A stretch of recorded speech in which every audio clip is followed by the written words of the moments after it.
To New York, a Good Karma Brands radio station.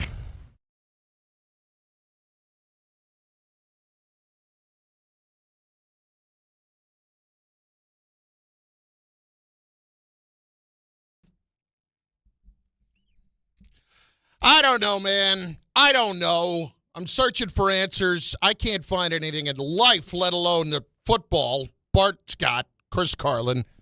Bart and Carlin, 880 ESPN, and on the ESPN New York app. Bart is out at Jets facility today. Are you getting any more answers than I am right now? Because I've got nothing.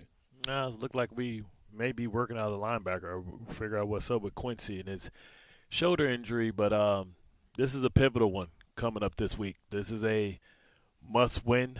2 0-3 teams. Somebody's always got to go.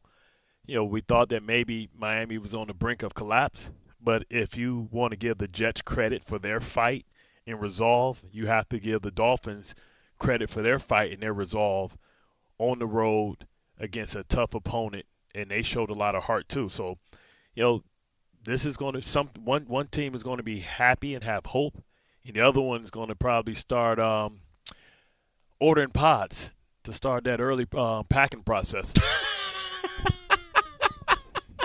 Week 5, I've already got linebackers with pods in their driveways packing up. Like, yeah, you know, we want it to be a swift, quick exit. You can pick this up around Thanksgiving. We'll be good to go. Exactly. If you are not watching us on YouTube right now, you can be, and that's good to know. You can go to the ESPN New York YouTube page and go and subscribe there. You can also just click on the tile on the ESPN New York app, and we show up right there for you to see. You're welcome. I will start today, Bart, on the other side of town with Jaxson Dart and with the Giants. So here yesterday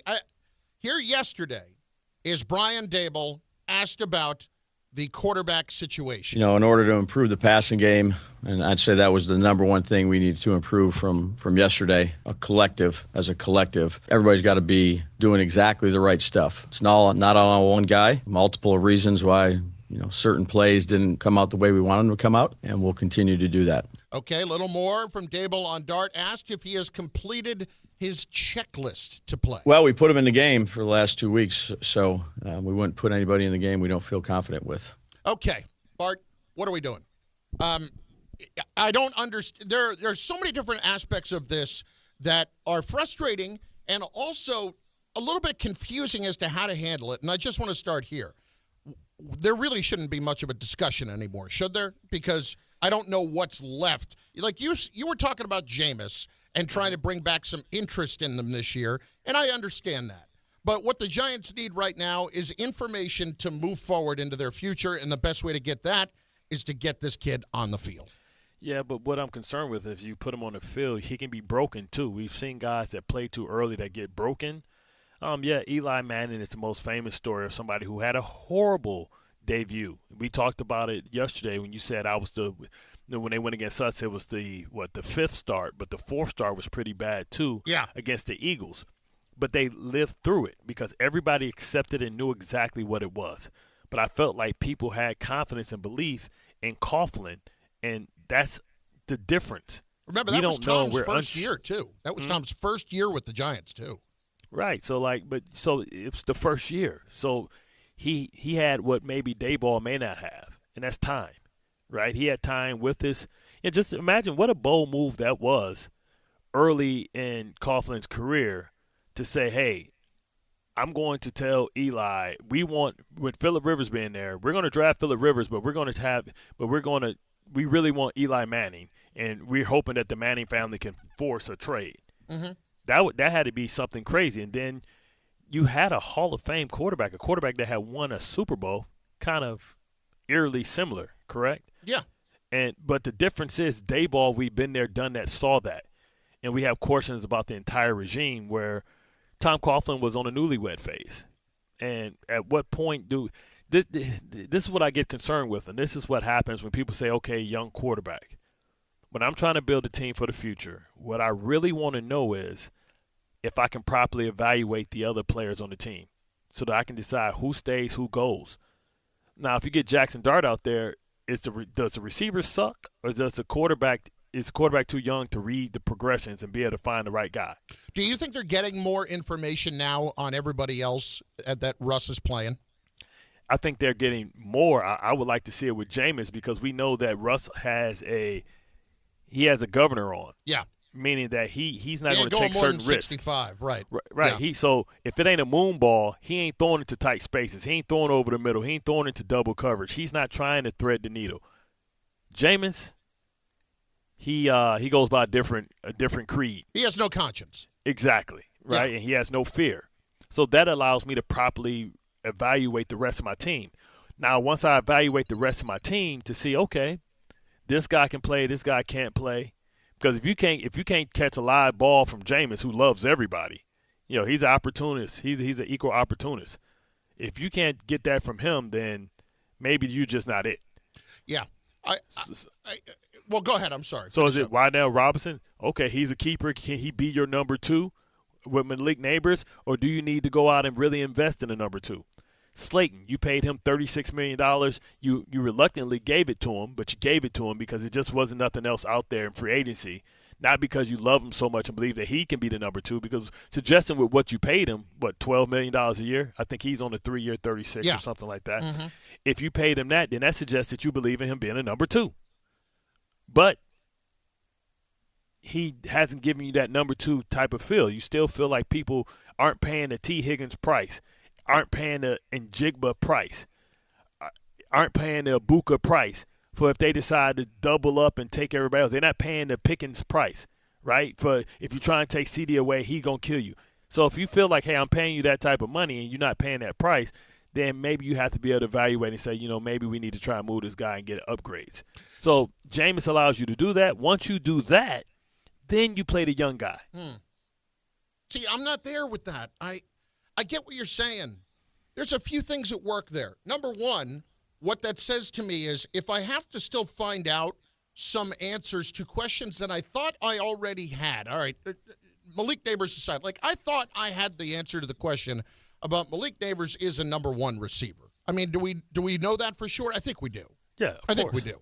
I hear what you're talking about number two and about that, but are we actually in a troubled place where you need to get answers about guys that you were kind of counting on, like on the defensive side? Did guys that we thought were givens, did we just take that for granted, and there are more answers that need to be found out there too? If I can't treat this right now, my biggest question to get answered is whether or not I can go forward with Jaxson Dart, then I have bigger problems all around. And this leads me to this thought, Bart, and I think from what you're saying, and please tell me if I'm wrong, I think we kind of agree on this. I don't love the fact that you're going to have somebody who presumably is not going to be here playing and tutoring the quarterback for the rest of this season, knowing that I'm likely to make a change unless he comes in and plays like Jaden Daniels did. Because I don't see any other way in which right now Jaxson Dart should be able to save anyone's job. I don't see why I would ever do that and allow that to happen, because I don't think the GM's done a great job, and I certainly don't think the coach has done a great job. And maybe, you know what, it just turns out that Josh Allen was a great, great player, and once he got the right OC with him that wasn't Ken Dorsey, and after Daboll, he learned how to not turn the football over.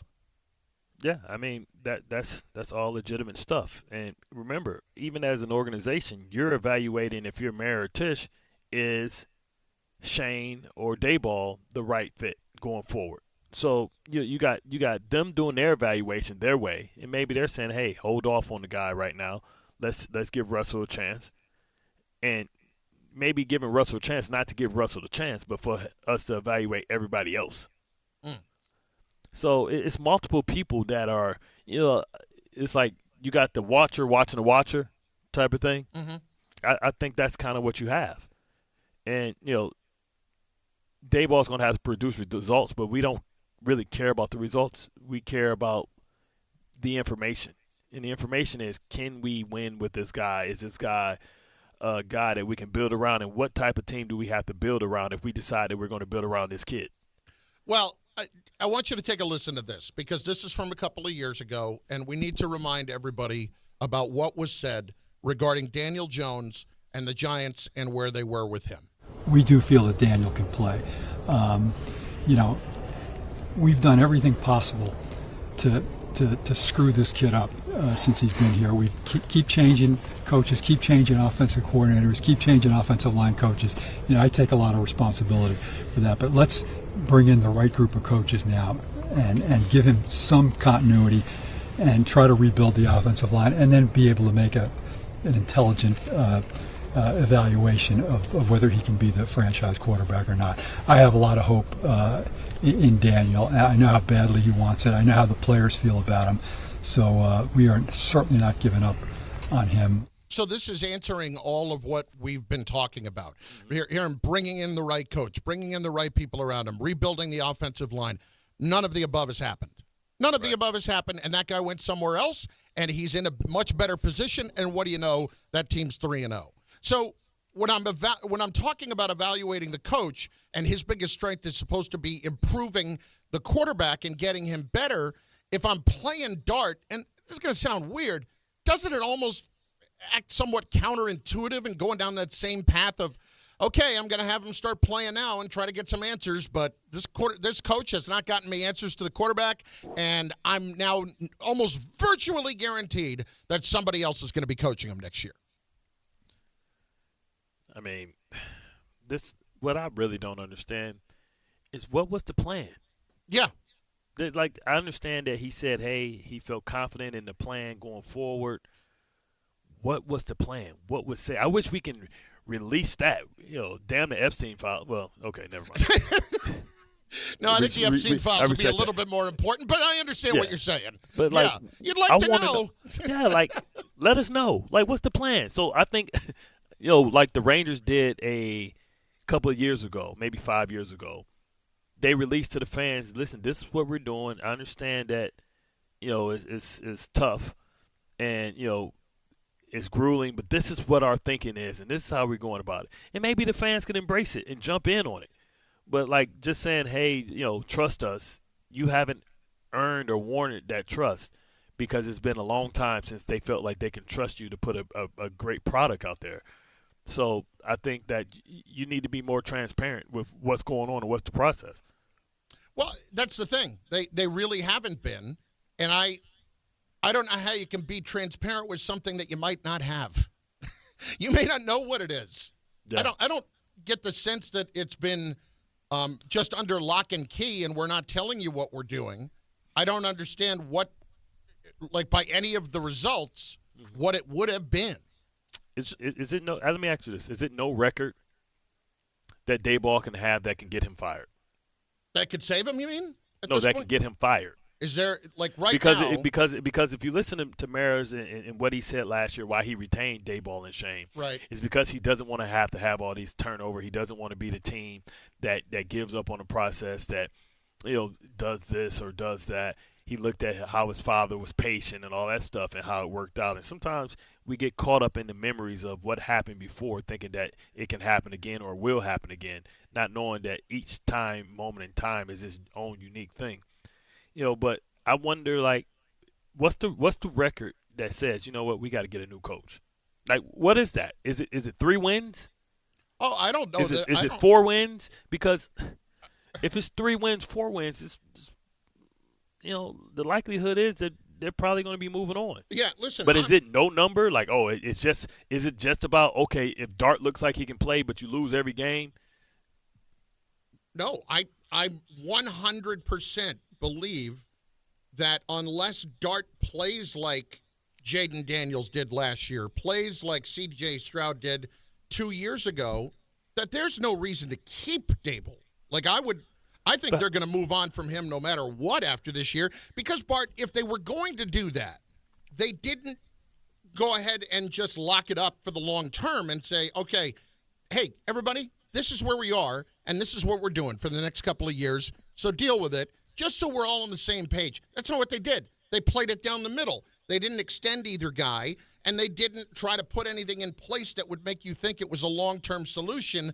But you know what? We're going to try to be consistent for one more year, right? If you had, I would at least respect it a little bit more if they had come out and said, no, these two are our guys for the next couple of years, and here's an extension to prove it, because we're not going to go down that path again. But you just heard John Merritt talk about it from a couple of years ago. We keep changing coaches every couple of years. Right. There is one reason they didn't make that move. They didn't fire him last offseason. He hates being that guy. When the Giants had Parcells and Coughlin, and, between 83 and 2000, whatever it was, 15, 16, the Giants had 5 coaches. And they've had 5 coaches since 2016. Like, they hate being that team. And I think that's 100% the reason why they didn't do it. But you're assuming that every team wants to be that team. No, nobody does. So, right, that's what I'm saying. So what makes you special? But other teams have done it, and they've done it the right way. And it's like, hey, man, listen, we're not going to keep doubling down on these mistakes. Maybe, how about this? Can we examine what our hiring process has been? When we've gone through and looked at the coaches and we've looked at the GMs? I mean, I don't hear a whole lot of talk. There's always talk about hiring firms and consultants and all that stuff. 30-13. Yeah, and no offense to Mike or anybody like that, but, generally speaking, I know who they should be, who these candidates are going to be, and who I should be talking to. So if I'm an owner, from talking to everybody else, I should know that already. So now I'm going down this path of I have to hire consultants and I have to figure out everything. Listen, you know whether it's working in your building or not, and it ain't working right now. So, I'm not firing anybody during the season because I don't think that helps anyone. If you want to look at how bad of an idea that can be, look at the Jets last year. That was stupid. Listen, nobody would have faulted them if they fired Saleh with 2 weeks to go or at the end of the season. Not at all. But if I got to sit around and deal with this, you got to sit around with it too. You getting a check. Yeah, exactly. But at the very least, from the quarterback standpoint, I want to at least have the same guy in his ear all season long. I don't want to change that up again. There are so many non-answers for the Giants here, which ultimately brings me here. And I know what you were saying about Jameis. Let's put that aside for a second. Is it actually good to play a quarterback when you know that the guy who's there isn't going to be coaching him? Are you going to get a lot of information that you feel like you need to make decisions when somebody that is going to be tutoring him is not going to be tutoring him for long? Right, and could instill some bad habits in him that the other coach like, man, where did you learn this? Well, this is what we were told to do. Like, nah, man, that's all wrong, man. That's not how we do it in our system. Right, you get a guy in here that's going to come with a West Coast system or some modified system, and you have to find out what type of coach or people that envision. You have to. I mean, you want to say that they did a research about what type of quarterback this guy was. Doesn't mean that most guys are system guys. The great ones can be great in any system. So you have to make sure that what was the evaluation of Jaxson Dart? What type of system did people project him to be in? What's his strengths and his weaknesses? And then find a coach that kind of can accentuate his strengths. I don't know if that's the coordinator. I don't know if that's the coach. Well, I think it's a little bit of all of the above. But I'll take you back to what John said there a few minutes ago. We keep firing coaches. We keep firing GMs and such. And that doesn't, we've done everything we can to ruin the player. Well, are we helping the player if we play him now or not? Because this also aggravated me too in the last answer that we heard about whether or not Daboll thought Dart has completed what he has needed to complete to play him. Well, we put him in the game for the last 2 weeks, so we wouldn't put anybody in the game we don't feel confident with. Okay, so confident in what? Yeah, you're not confident enough to have him throw the ball yet. That hasn't happened. Right. He's not playing real quarterback when he goes out there. It's a gadget. Exactly. He's the Wildcat quarterback. This is not go out there and play 3 series and we're good to go and we'll get you some real experience. We are, again, playing everything halfway down the middle. That's what they're doing. Hey, we'll throw you in here. A couple of plays here. Go ahead, get in there. But that doesn't really give you anything. It doesn't tell you that he knows what the hell he's doing out there. Bart, it feels like, yeah, and you've seen teams like this before.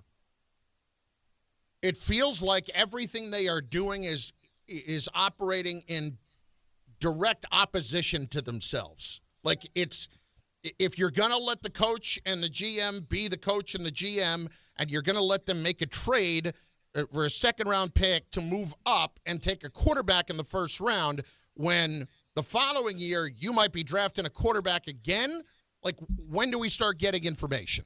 When do we start finding things out? And it might be at the cost of Jaxson Dart as a Giant, but kind of so be it. If they're so excited about them, and this is the other thing. You listen to the broadcast. You listen to Collinsworth the other night.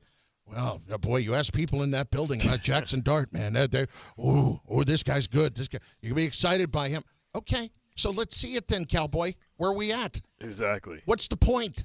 Don't tell me how excited you are when you're going to put him on the field for 3 plays. The Loch Ness Monster. He's an urban legend. Am I reading any of this wrong from a football standpoint? That's what I'd like to know that. It's so many different ways to develop, or to, people always want to go, well, Mahomes only played the last game of the season. Joe Flacco started the season. They were winning with Alex Smith. Yeah. We wouldn't be talking about Jaxson Dart if the Giants were 3-0. Right? Yeah. But, eventually Eli, listen, I think we're coming to that point.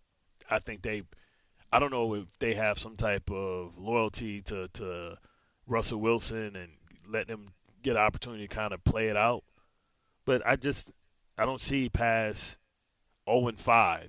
I don't see how you can justify playing anybody, because at that point we all know that the season's over, that the chance of the playoffs are pretty much done. 0-5, no, I don't think any team has ever made the postseason being 0-5.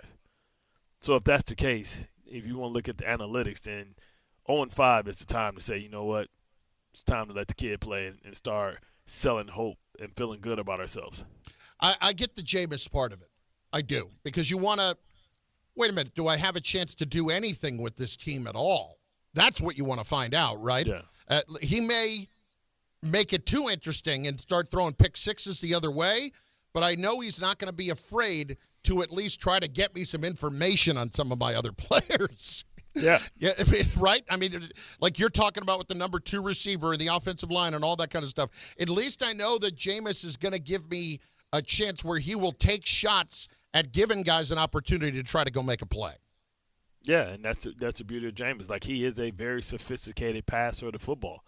He's a above average deliverer of the football, strong arm, accurate. So that means that he's going to take chances on routes and route combinations that maybe Russell wouldn't, because he doesn't have the same belief in his arm. Jameis has tremendous belief in his arm. Is it Dart right now or not? 800-919-3776. Are you playing Dart right now? Everything that is involved in this, whether it's Andrew Thomas and his health, all of it. Are you playing Dart now? 800-919-3776. I've been getting destroyed by allergies, and I'm going to sneeze here again in a second. It's Let it go, brother. It's absolutely. Do you want to hear it or not? Because it's coming, and I'm. Okay. Have I just talked? I might have just talked myself out of it. I think I did. I think I just talked myself out of a sneeze. I've done that before. I've thought myself out of a sneeze, but I've never talked myself out of it. Wow. Maybe that's just what I need to do from now on. Being in California, oh, my God, the allergies just destroyed me. Bart, I had shaved. I had get rid of the beard so it can't hold on to all the little allergens in your beard, oh, my God. What's the weather like out there? It was gorgeous. It was like 80 degrees and beautiful. I was visiting with my in-laws, which was a good time, and just, sitting outside for dinner on Saturday night. Couldn't have been more beautiful, but I am sneezing all over the place. Here comes my filet, sneeze all over it. Wasn't a good scene, man. You sneezing everybody's Caesar salad. You made it a sneezer salad. I also have a question, a philosophical question, something that happened to me at the hotel the other day that I need to get the answer to from you. It's one of those things that it's like, is this allowed or not? Because I had a major problem with something that transpired. 800-919-3776. Get on the phones now. Lines are open for you on the Giants on Jaxson Dart. Let's go. I want to remind you first, though, that golf's greatest rivalry tees off at Bethpage Black, and the guys are bringing you all the action, energy, and passion straight from the course. Don't miss DiPietro and Rothenberg this Friday morning, only on ESPN New York.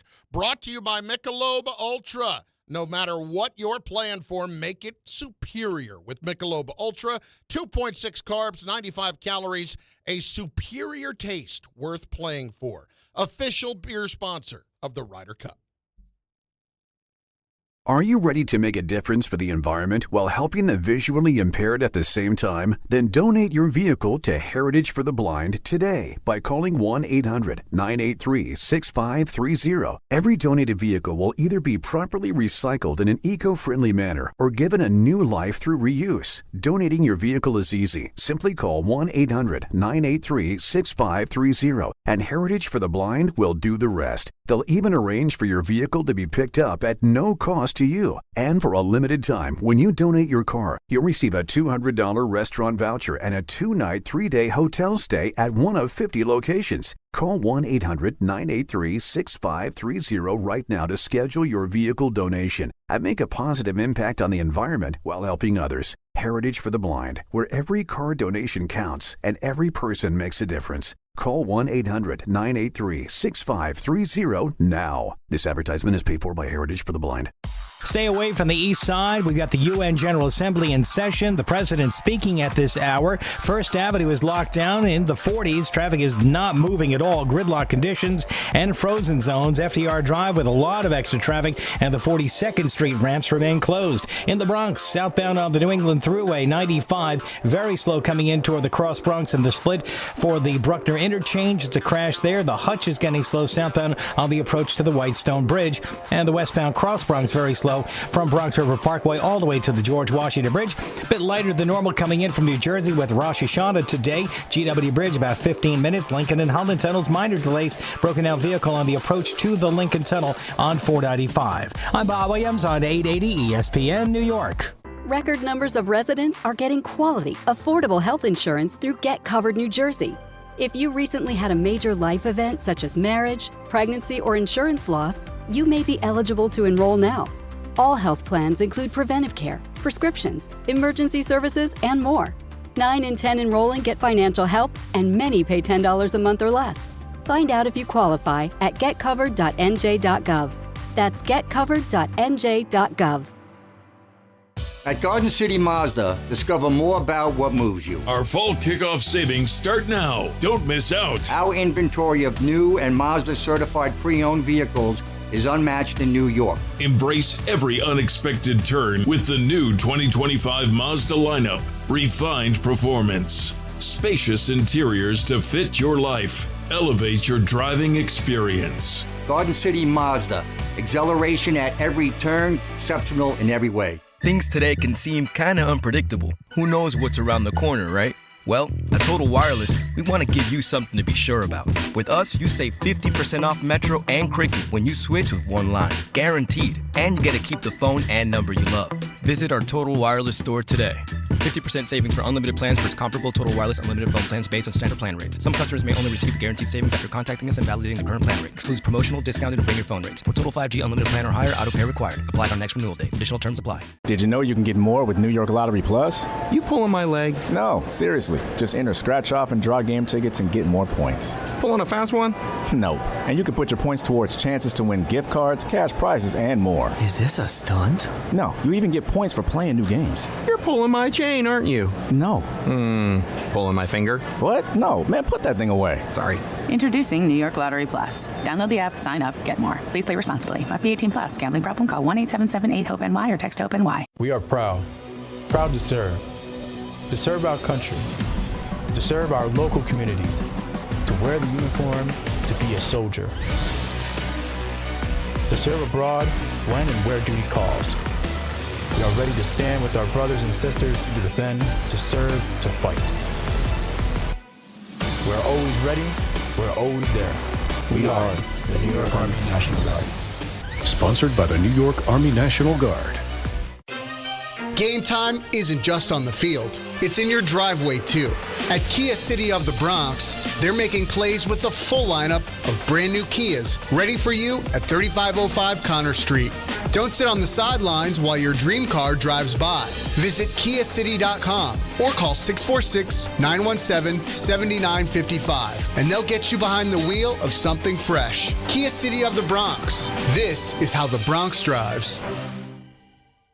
Actual price will depend on product and subscription plan. Featured products are compounded drug products, which the FDA does not approve or verify for safety, effectiveness, or quality. Prescription products require an online consultation with a healthcare provider who will determine if appropriate. See website for details, restrictions, and important safety information. Want a boost in and out of the bedroom? Hims has you covered. Introducing a new 2-in-1 approach to level up your game. Tadalafil for better bedroom performance and zinc for testosterone support. Put it all together and you've got what you need to turn things all the way up. Getting started is simple. Just go to hims.com/joy to start your free online visit. Through Hims, you can access ED treatments including pills, chews, and more. 100% online.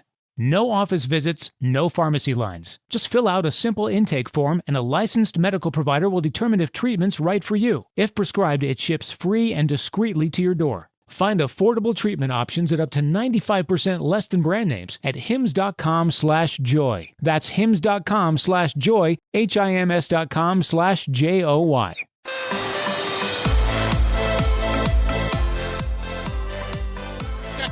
Let's check in on the chat over on YouTube. If you're not watching the show, you certainly can be. The ESPN New York page on YouTube and, of course, over on the ESPN New York app where you can just click right on the tile and our mugs are right there on your phone, baby. AE Beast checking in. The Giants cannot listen to the fans. They were the ones who wanted Daniel Jones gone, and now look, he's balling out. No rush to get Dart starting. It's not his time yet. Why are we rushing this kid out there? We still have Jameis in street clothes. Why would you suit up Jameis, and why don't you suit up Jameis and let Dart watch and learn? Yeah, I feel like that's a legitimate question. And, I kind of support that. I mean, if you think that, if these guys can't do anything with him, if Jameis can't do anything with him, what makes you think that Dart will? Right. So to me, it's not even about whether or not I think he will or he won't. I have to find out if he can. Yeah, I mean, you just don't want to get him beat up. You don't want to get him, injured, potentially hurt. I understand that he's a professional athlete. I'm not saying that. No. But this is an interesting point here, okay? And I would really love to know from your perspective where this is supposed to be. Where is that line of it's time to put him in there as opposed to if I put him in there, I'm going to get him killed or I'm going to kill his confidence? Where is that line for you? Well, the line is when your team is ready to absorb a young quarterback, right? When you're saying, okay, we're going to run the ball.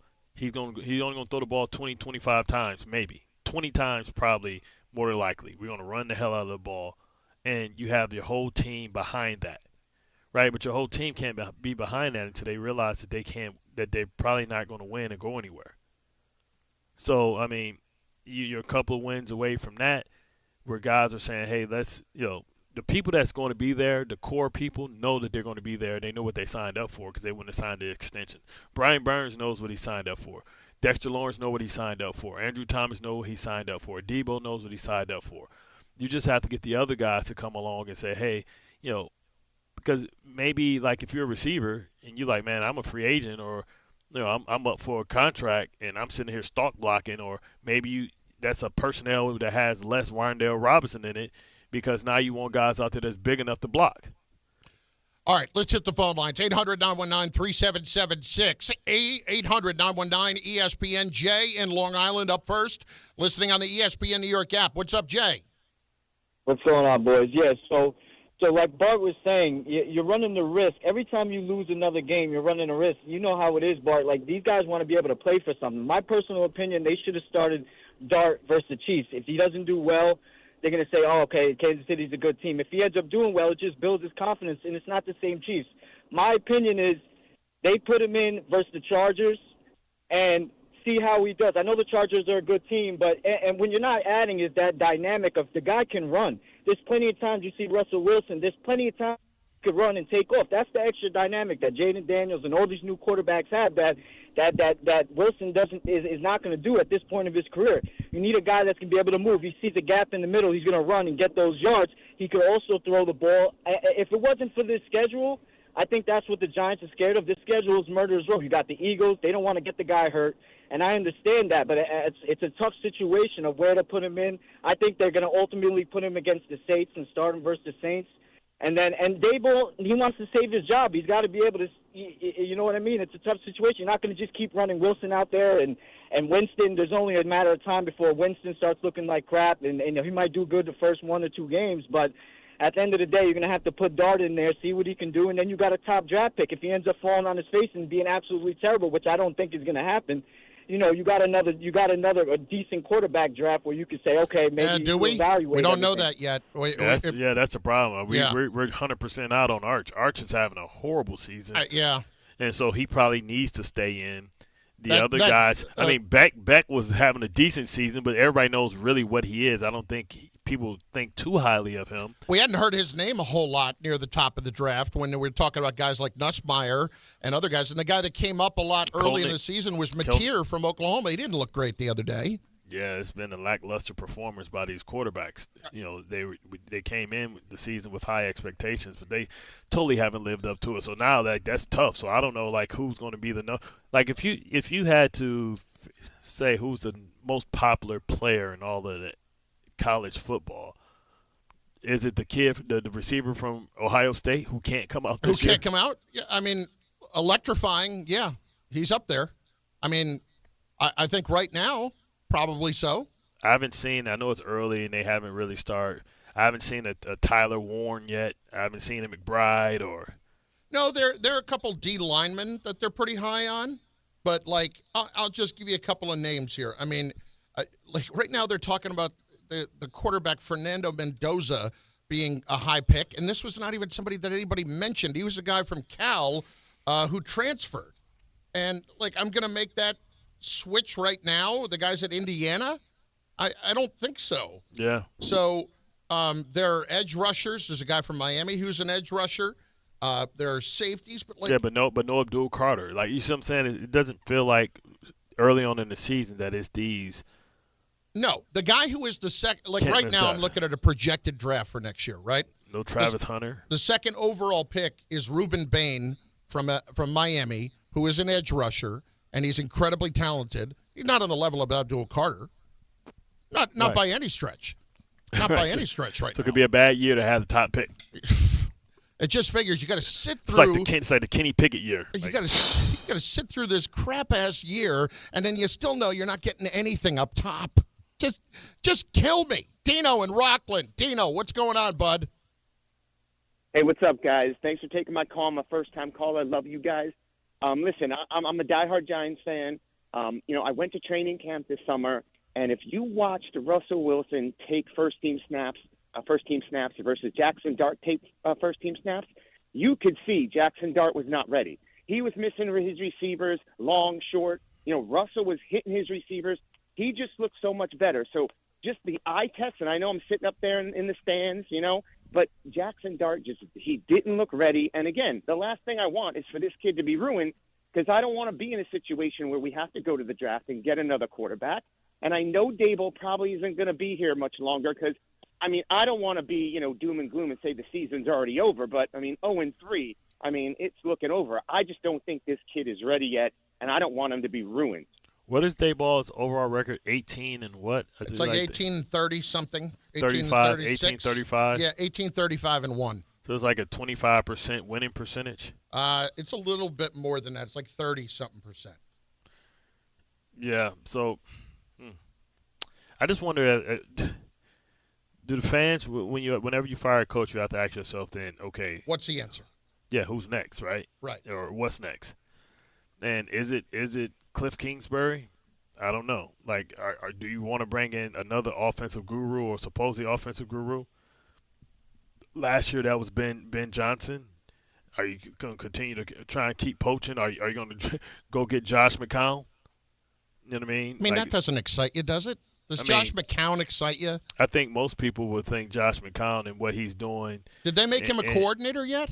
Yeah, I think he's quarterback's coach for sure. Oh, I know he's quarterback's coach. I didn't know if he was coordinator yet. But, I mean, he's been a young – people are always looking for those young minds, right? Yeah. No, look, I get all that, but I'm just trying to see who's this guy.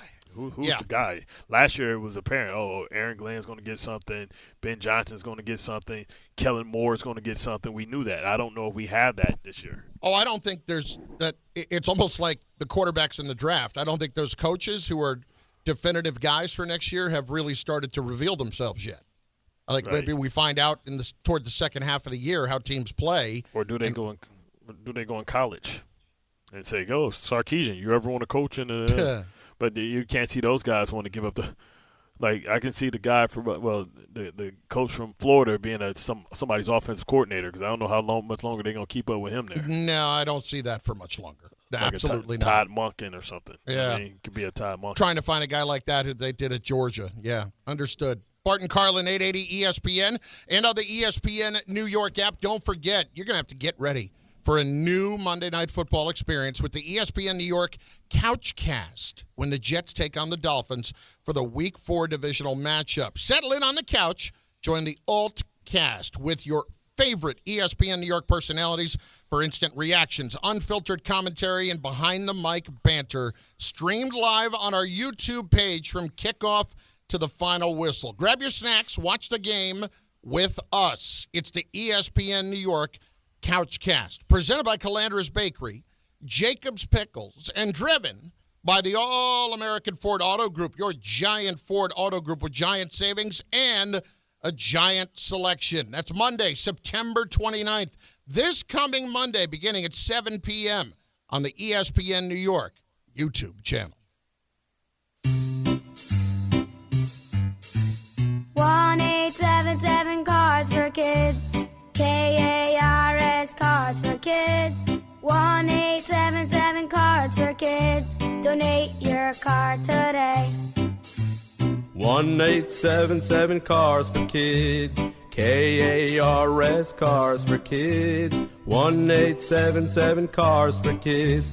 Donate your car today. Ready to get rid of that old car? Donate it to Cars for Kids. Call 1-877-CARS-FOR-KIDS to reach a friendly live agent. Donation's super easy, and your car can be picked up as soon as tomorrow. Call us now, 1-877-CARS-FOR-KIDS. That's Cars with a K to donate your car today. 1-877 Cars for Kids. Donate your car today. Did you know you can donate real estate too? Go to carsforkids.org. That's carsforkids.org. Health surprises can change your life in an instant. You've seen it happen to others, but it doesn't have to be your story. At Princeton Longevity Center, we customize actionable and proactive health plans to maximize your lifespan and take control of your health. Our Cancer Check program combines cutting-edge technology with top medical expertise to keep you ahead of potential risks. With advanced full-body imaging, genetic testing, and multi-cancer detection blood tests, we look for even the earliest signs of problems. Results are analyzed by expert physicians who craft a personalized plan to safeguard your future. You're not just a patient, you're a partner in your health journey, backed by a team committed to helping you live longer, healthier, and more vibrantly. Our programs have saved hundreds of lives and empowered countless others to take control of their health. Be proactive with your health for the ultimate peace of mind. Call 888-8000-PLC or visit PrincetonLongevityCenter.com. This Ryder Cup, Midtown Manhattan becomes golf's biggest stage. Ryder Cup Live at Rockefeller Center transforms the heart of New York City into an epic fan zone, complete with massive video boards, interactive golf challenges, themed cocktails, and official Ryder Cup gear. From Thursday through Sunday, rally with fellow fans, feel the energy of every match, and celebrate golf's greatest rivalry in the city that never sleeps. Ryder Cup Live at Rockefeller Center, where the Ryder Cup meets New York. To learn more, visit RyderCup.com. From kickoff to cash out, ESPN Bet has the tools you need to score more on game days. Bet smarter with stats at your fingertips. Get personalized parlays built just for you. And with your fantasy team synced right in the app, you can back your squad. Right now, new customers get $100 in bonus bets when you bet $10. Sign up with promo code USL to get started. Must be 21 plus. Gambling problem? Call 1-800-GAMBLER. Terms and conditions apply. See app for details. Offer not available in New York. A Progressive Home and Auto Bundle can protect you round the clock, but we can't protect you from those painful moments in sports. Oh, I can't believe we blew a 5-touchdown lead. Sure, but you got to feel like they were going to win for almost the entire game. But I was about to buy playoff tickets. So you were prepared for a good time. That's pretty nice. It's the worst loss any team has ever had. And you got to witness history. Okay, we're done here. Well, at least your home and auto are protected with a bundle from Progressive. Progressive Casualty Insurance Company affiliates and other insurers. Not available in all states or situations. Every 40 seconds, a child is reported missing. That's 2,000 children every single day. It's a heart-wrenching reality that we can no longer ignore. Find the Children is a non-profit organization dedicated to helping find missing kids. You can be a part of their mission by donating your unwanted vehicle, running or not. Call 1-800-294-0222. We guarantee that you will receive the maximum tax deduction. We provide fast, free pickup with 24-hour response. Call 1-800-294-0222. Find the Children provides crucial resources to help find missing children and educational materials to teach kids how to recognize and avoid predators. Our recovery programs have a proven track record of reuniting kids with their families. It's time to act. Donate your unwanted or unused car. Help us build a world where every child is safe. Pick up the phone and call 1-800-294-0222. Together, we can bring these kids home safely. This advertisement was paid for in partnership with Cars R Us and Find the Children. From the regular season to the Super Bowl, ESPN New York is your destination for football. We've got crazy fans. If the Giants somehow beat the Cowboys, I'm going to take a dump on your head. You can feel good because you're a damn football team. Expert analysis. Marcus Spears joins us now. ESPN NFL analyst Damian Woody. Mel Kiper Jr. The Hall of Famer Steve Young. He's kind of our resident general manager, Louis Riddick. We got Mike Tannenbaum right now. And all your fantasy and wagering needs. This is ESPN New York. We are football.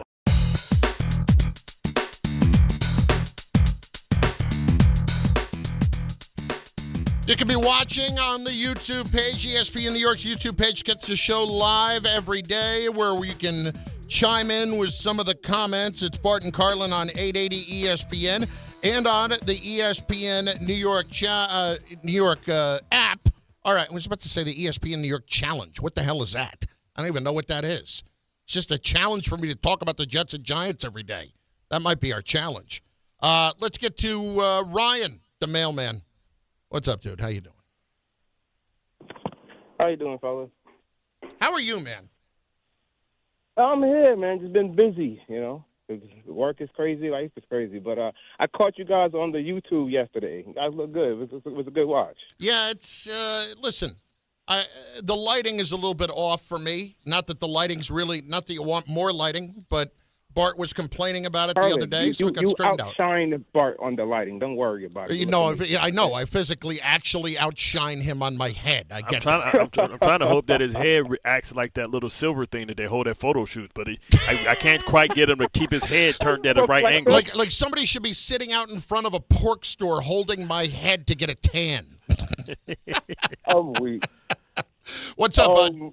I feel like you should start Jaxson Dart. The Giants games are hard to watch. I'm not a Giants fan, but I'm a football fan. They're hard to watch. The exciting thing to me when I'm watching is Scatterboo. I love to see Scatterboo when he's on the field.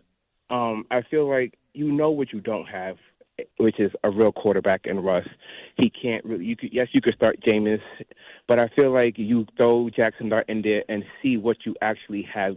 Put him in there and have him hand off the ball one or two times and then sit him down is doing nothing. You know, give him a shot. See, maybe you have something with him and Scatterboo on the field running a play or doing something you don't know. But what you do know is Russ is not the answer. And if it doesn't work and you put Jaxson Dart out there and he gets beat up a few times, sit him down and put in Winston. But like, listen, we played the kid. We don't think he's ready. We're going to run it out with Winston. But put him out there. Running Russ out there every week, knowing he's not the answer, is just redundant and boring, and it's hard to watch. Listen, I would be gazing right now what the market is for Russell Wilson. And I know everybody like, ha, ha, ha, who would want him? But would you rather have Russ throwing to T. Higgins and Jamar Chase, or would you let Browning, who wet his pants last week? Oh no, they want Jake Browning. They told us the other day that we're not trading for anybody. We don't need anybody else. Jake Browning's our guy. And then he played. Yeah, and then he played, and he got an answer to it. So I mean, or Russ, but Russ can't. Other than the deep ball, what does Russ have? I mean, with Jamar Chase and T. Higgins, Yeah, but I think Russ is a guy that needs a perfect situation, right? He can play in a perfect situation, and what I feel like is, the Bengals have a perfect situation, right? They have the type of receivers Russ loves, Metcalves. He loves the Pickens, the big guys, right? Well, Cincinnati has 2 of them, so that might be a place where you can get a 6th or 7th round draft pick. Because the thing is, if you're going Jameis Winston and you're going Jaxson Dart, then you can't have Russ in the building. That's just the reality of it. So right now could be the best time where you can kind of sell. Can I ask this question? If you can get a 4th or a 5th or a 6th round pick for Russ, great. But does it really matter that much? Well, it makes you feel like you did right by him. Right. If you outright cut him, then he can just go there for free. He can go wherever he wants. Yeah, it's not like he just has a big contract. So you try and move him. If you can't move him, you just outright release him. Yeah, that's what I would think. But you want to try and get something first. I guess here's my point. I don't think I need to wait around forever. The second I decide to make that move, I'm letting Russ go one way or another. I'm either trading him immediately or I'm going to go ahead and release him because I don't want to do that to him have to be around for that. I don't think Russ will do anything wrong. He won't say the wrong thing. I trust him. It's just awkward because I think that Jaxson Dart would feel like he doesn't have his best interest in heart. And he's, Jameis is the guy that you paid a 2-year deal for to be able to be that guy to stay and hang around. If you think about it now, Bart, the way they handled it in 2004 with Kurt Warner, Warner wasn't thrilled. He knew what he was signing up for, but he wasn't thrilled. And when he came in, he knew eventually he was going to get replaced. But still, do you think in week 8 now that you would keep Kurt Warner on that team, or would you have just gone ahead and cut him since you're going to go ahead and play Eli Manning the rest of the year to try to do right by him? I mean, at that point, he was a two-time Super Bowl appearer. Right. Won 1, lost 1. Right. And people see the thing is with Kurt, why it was such a unique situation is because he didn't have a lot of playing film, but he was an older quarterback. Right. If that makes sense. No, listen, he didn't. Yeah, he was. So it's like, hey, we've seen him play at the highest level, but, for the Rams to be willing to move on from him, for Trent Bolger or something. Who was it, Bolger? It was Mark Bolger. Mark Bolger, right? Yeah. Trent Green was the one who got hurt. Right. Yeah.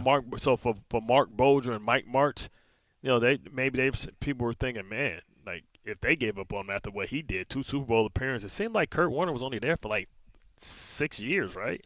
With the Rams? It don't seem like he was there forever. No. It was such a short run. 98. Right. I believe it was 98 or 99 was the year when Trent Green got hurt in training camp. Right. And Dick Vermeil was in tears. And remember that? Around Kurt Warner. Exactly. And he won the MVP. And they won the Super Bowl. And then they went to the Super Bowl again, and they lost to the Patriots. And then Warner signed with the Giants in the offseason before 2004. So he was only with the Rams for 4 or 5 years, where he was the guy. Right. For a guy to go to 2 Super Bowls, win 1, and be an MVP of the league, and for him to be gone from a place, people must really thought he was shot. Well, like you said, he wasn't young. And he was a guy that they had come off of the scrap heap, so to speak. The year with the Rams where he started every game was 99. And he was with the Rams through 2003. So in 99, he was 27 years old. He was already 27, and he had only been with the Rams the previous year for 1 game. Because remember, he was much older when he came into the league because he had played Arena League and he had played, they made the movie. He had actually quite literally been bagging groceries at one point. So, yeah, listen, he was further down the road for sure, but still wasn't as far down the road as Russell Wilson because Russell Wilson is 36. No, he wasn't. He wasn't, and certainly hadn't played as much. Bart and Carlin, 880 ESPN, in on the ESPN New York. Jesus, can I speak today? Come on. You got a little late flight. You know what it's I have? Okay, man.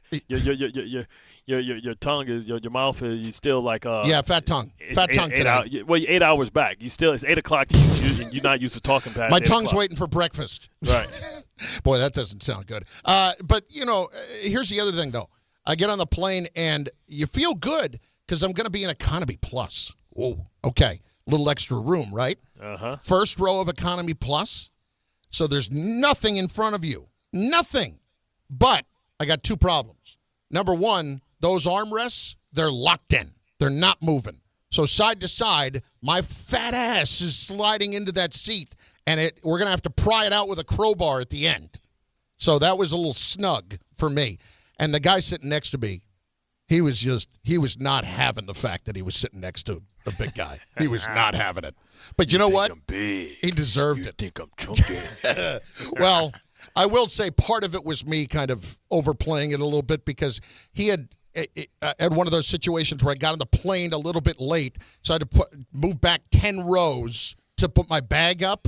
Like all the bags. And then you had to walk out. So he thought you was walking past him? No, I got to see all to myself. And then he walked, and then as we're coming back, and I'm about to put my bag up, he literally slid right in front of me and took the spot I was going to take for the bag. Ooh. And then he goes back and realizes, he goes back to the seat now and realizes. Now he got to see you. And now he's got to see me and realize, I'm sitting next to him. Yeah. And there's one thing a big guy can do. He can purposely make it a little uncomfortable for you for 6 hours. Did you spread out? Did you put did y'all have to fight for like the armrest? Somebody they put their arm down, they put it back up. There was no fight whatsoever, my friend. There was no fight. You put that forearm up there and balled your fist. And the other problem is you got the tray table on the side, so it kind of comes out of the armrest. So you lift it up and you put it in front. Put that elbow right in front of his face. Exactly. Excuse me, little dude. And then he's like this little wafy guy. Couldn't have been more than 160 pounds. Yeah, you should have said you had to go to the bathroom and put your ass right in his face. Excuse me. Then came back the other way and put your stomach in his face. Excuse me. Yeah, reach up above, try to get something in the bag holders up above, and then just make sure that my shirt is coming up just enough so I can give him a stomach right to the face. It's Bart and Carlin, 880 ESPN and on the ESPN New York app. To help those who want to be helped but may not be able to afford it. That's what PGA Tour winner Grayson Murray had envisioned for a foundation before he sadly took his own life at just 30 years old. His parents channeled their grief into creating the Grayson Murray Foundation, carrying out his vision to help those struggling with mental health and addiction. To donate and learn more, visit GraysonMurrayFoundation.com. Okay, girls, ready to go? Yeah! Mom, I'm hungry. Can I have a snack? Me too, Mommy. You want a snack? Yeah. Got it? Children learn from our behaviors. Mommy, can you open this, All right, please? hold on 1 second. Okay, here. Thank you. They learn what is okay from the adults they see. Mommy, are you on your phone? If you're a distracted driver, chances are they will be too. What kind of driver are you raising? Funded by the Governor's Traffic Safety Committee. This is an ad by BetterHelp. We all turn to some funny places for support, but not everyone is a therapist. Not everyone is the one. Find your right match with BetterHelp. BetterHelp does the initial matching work for you so you can focus on your therapy goals. A short questionnaire helps identify your needs and preferences, and their 10-plus years of experience and industry-leading match fulfillment rate means they typically get it right the first time. If you aren't happy with your match, switch to a different therapist at any time from their tailored recs. You can join a session with a therapist at the click of a button, helping you fit therapy into your busy life. Plus, switch therapists at any time. As the largest online therapy provider in the world, BetterHelp can provide access to mental health professionals with a diverse variety of expertise. Find the one with BetterHelp. Our listeners get 10% off their first month at betterhelp.com/timeout. That's betterhelp.com/timeout. At Garden City Mazda, our inventory of new and Mazda-certified pre-owned vehicles is unmatched in New York. Our fall kickoff savings start now. Don't miss out. Garden City Mazda. Exhilaration at every turn, exceptional in every way. Put it in the box! This is your radio home for New York Mets baseball. 880 ESPN, WHSQ, and WCBS-FM HD2, New York.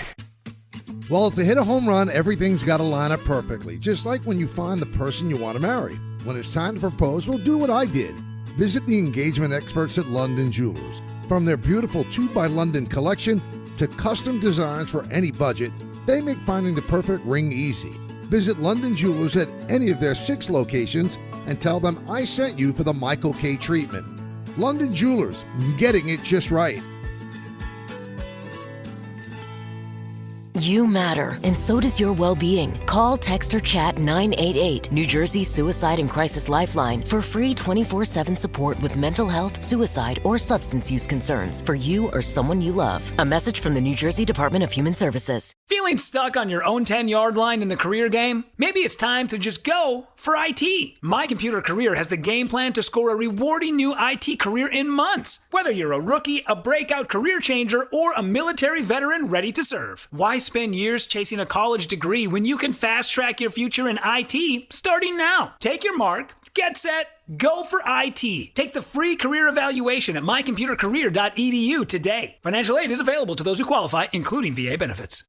From kickoff to cash out, ESPN Bet has the tools you need to score more on game days. Bet smarter with stats at your fingertips. Get personalized parlays built just for you. And with your fantasy team synced right in the app, you can back your squad. Right now, new customers get $100 in bonus bets when you bet $10. Sign up with promo code USL to get started. Must be 21 plus. Gambling problem? Call 1-800-GAMBLER. Terms and conditions apply. See app for details. Offer not available in New York.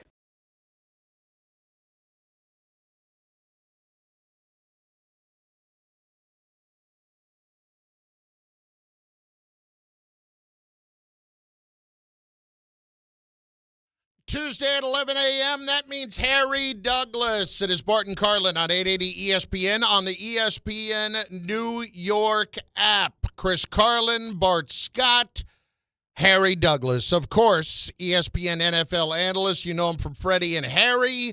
You know him from Get Up. You know him from everywhere, and he joins us right now. My friend, how are you this morning? I'm doing well. You know, it was a rough weekend for me.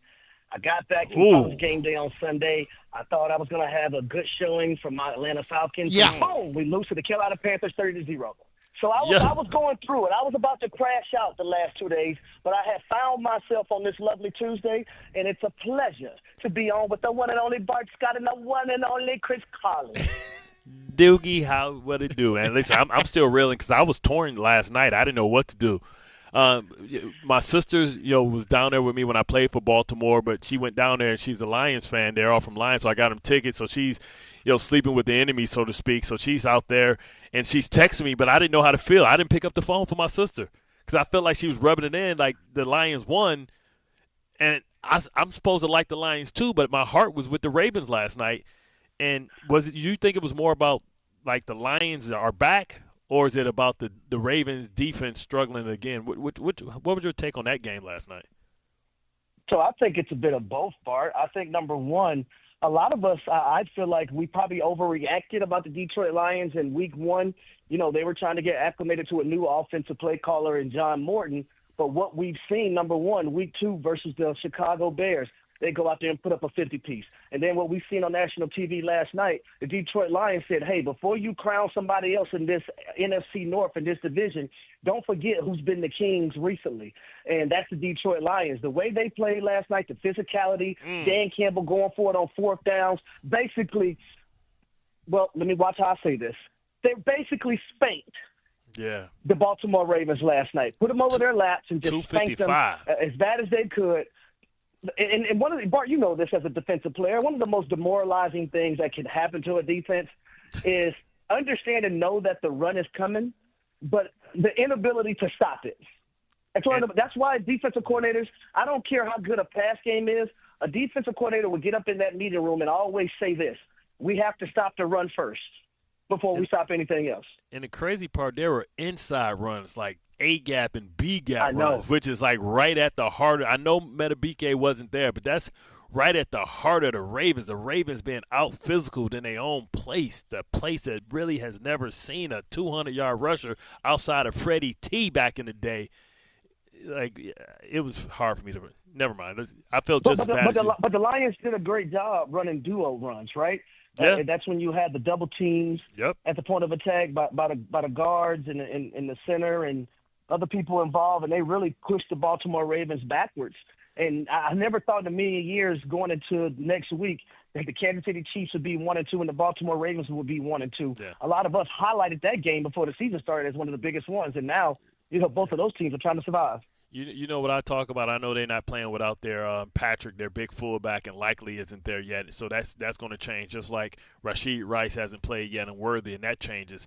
But, you never really value a position. We have these positions of the year type of thing. Everybody's talking about the rebirth for the safety and the running back. You don't realize how important it is to have two good linebackers until you only have one.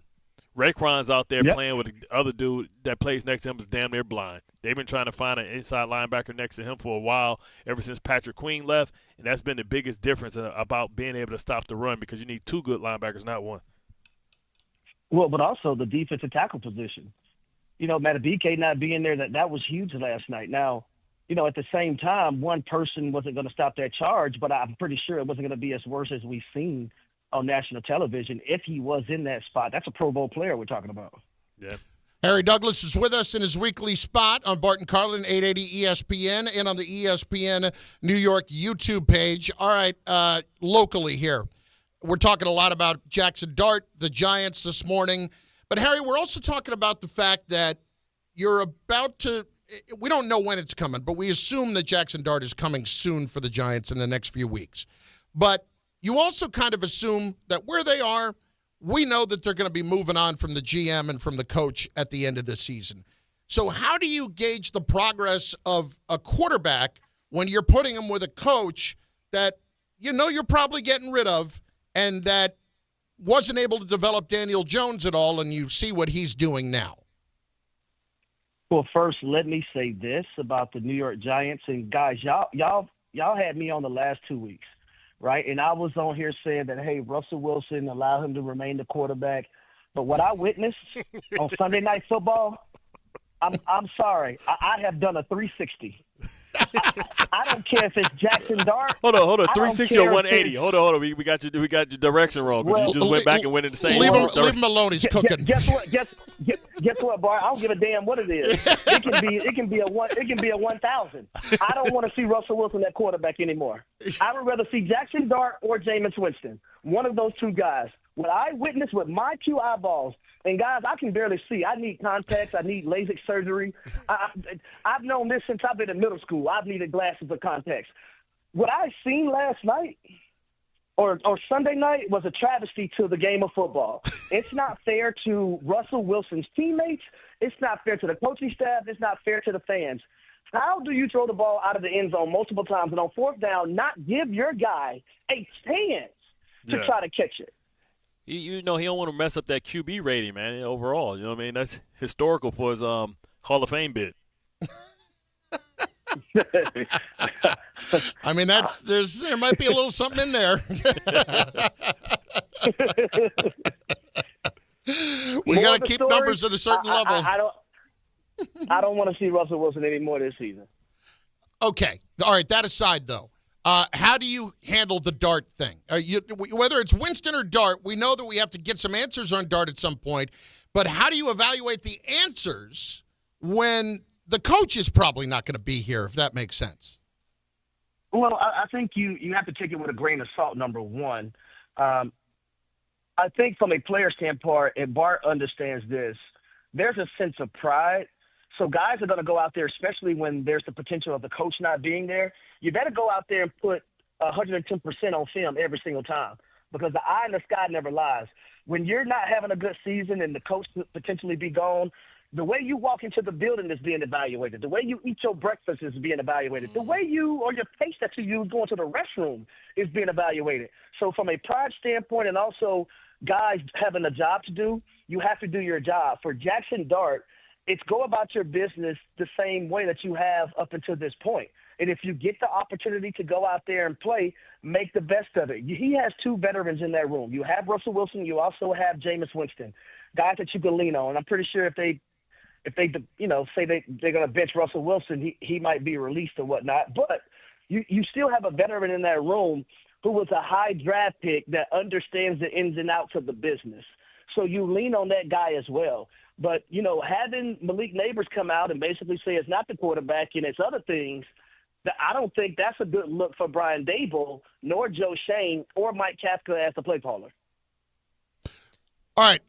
With that being the case, if you're going to play Jaxson Dart, like you mentioned Winston, what's the difference right now between playing Winston or Dart? Because Winston is something that Bart has been espousing as well right now. Well, the difference between the two is Jameis Winston, he's a guy that understands the pressure. He was in New Orleans. He was the number 1 overall pick back in 2015. He understands the weight of an organization being on his shoulders. With that being said, the value of having a guy like Jaxson Dart, he's a dual threat guy. This team right now, in their first 3 games, they're 2-10 in the red zone. That's 20%. So I was upset the other night because a place that you probably want to put a young quarterback who's a dual threat guy is in the red zone. So it's that intangible, and you also give the defense something else to be honest about. I love the pairing of Cam Scatterboo and Jaxson Dart in the backfield together. Mm-hmm. But if you don't want to put Jaxson Dart in versus the Los Angeles Chargers, in which, guys, I view the Chargers as the best team in the AFC right now, the most complete team, then you wait to New Orleans where there's another dumpster fire and you'll see if he can make some hay down there. Yeah, but what would be your process if you go with Jameis Winston and you give him a couple of games? Like I was telling Carlin, playing Jameis Winston allows you to evaluate the other players on your team to see if they can, get open. You hope that Jameis Winston sees the checks and the adjustments. And then once you realize that, okay, this guy can play, this guy can't play. If you can't get a ball from Jameis, then you can't play because Jameis going to throw it in there. He going to throw it to the other team a couple times, but he going to throw it in there, give you a chance to have like a 500-yard game. You just hope that it's not accompanied by some pick sixes. Then after you do that, then you put Jaxson Dart in there, but you have to get rid of Russell Wilson and see if you can get rid of him, maybe trade him to the Bengals for a 7th-round draft pick or throw away. If not, just outright cut him. And then, but the thing is, like, the only way that Daboll saves his job is if Jaxson Dart is the future, because maybe they say they don't want to mess him up by changing his coordinator and doing what they did to him, what they did to Daniel Jones. So at what point do you decide to find another soft landing for Jaxson Dart? Well, I would say this to what you just said, though, Bart. I thought the Chicago Bears should have moved in another direction when Caleb Williams was drafted number 1 overall, because there are so many different things that number 1 overall pick needed to learn from that position. And I thought an offensive-minded guy should have had been in there. And we see Ben Johnson and what he had to strip down from Caleb Williams and now what he's building up. Caleb Williams had a phenomenal game versus the Dallas Cowboys. I get it. It's the Cowboys defense. But here's the thing with Jaxson Dart, and that's why, and I would never petition for someone to be let go. But if you were going to take a quarterback heading to the draft this past year, if you're the Giants, if there was the potential of Brian Daboll and Joe Shane not being there, why not make that move now so Jaxson Dart wouldn't have to have a new head coach and GM in his second year going into the 2026 season? But if things keep spiraling downwards the way they are currently right now, then you have to make that change. And you can't be scared to do that if you're John Mara. It's Harry Douglas with us. He joins us each and every Tuesday at this time. Harry, on the Jets, Aaron Glenn talks about we're not the same old Jets. We want to change the culture. We're doing all those kinds of things. In a locker room, is a proof of concept, i.e. is winning necessary for players to buy into the change of culture? Winning is always necessary, especially when you're keeping score. That's why I never listen to these parents when it comes to these little league kids. Oh, it's just about having fun. It's not about winning in the score. Like hell it is. It is about winning. Everybody gets pizza. But I would say this for the Jets. There's a lot of positivity, guys. Let's be honest. A few plays here and there, and the Jets should be 2-1 right now. Should have beat the Pittsburgh Steelers in Week 1. Should have beat the Tampa Bay Buccaneers this past weekend. Now the game versus but they the all Buffalo count, Bills, man. They all count. You noticed. Yeah, 1,000%. But you can see a difference in the New York Jets in 2025 versus the New York Jets that we've seen the last 3 or 4 seasons. Yeah, that's why we sent you our pounds in Olbrich. Good luck with that. All right, Harry, I've got a philosophical question for you and Bart, okay? I'm in a hotel Sunday morning in California. I'm sitting in the lobby doing some reading. This is a hotel. This is not a spa of any sort. This is like a little it was a Hyatt house, if we're going to be honest, I promise. That's what it was. little small place. I'm sitting in the lobby. Guy comes out of the elevator, 8:30 in the morning. He's wearing a robe and slippers. And he's not, like, heading to the front desk because he forgot his key or anything like that. Is that acceptable? Robe and slippers, lobby of a hotel, 8:30 in the morning. Yeah, so that's a confident man that just finished handling his business. And he wants everyone to know that he is the man, all right? That's a very confident individual. To go down to the hotel lobby in your robe and slippers, you just finished doing something that was great. Something that we would probably talk about on Thirsty Thursday, the Love Friday. So shout out to that gentleman, Carlin. Did you go Terry Crews and White Chicks? Don't worry, you'll be walking in 2 to 3 weeks. Not the answer that I thought I would get, but the answer that I should have anticipated. Thank you, Harry.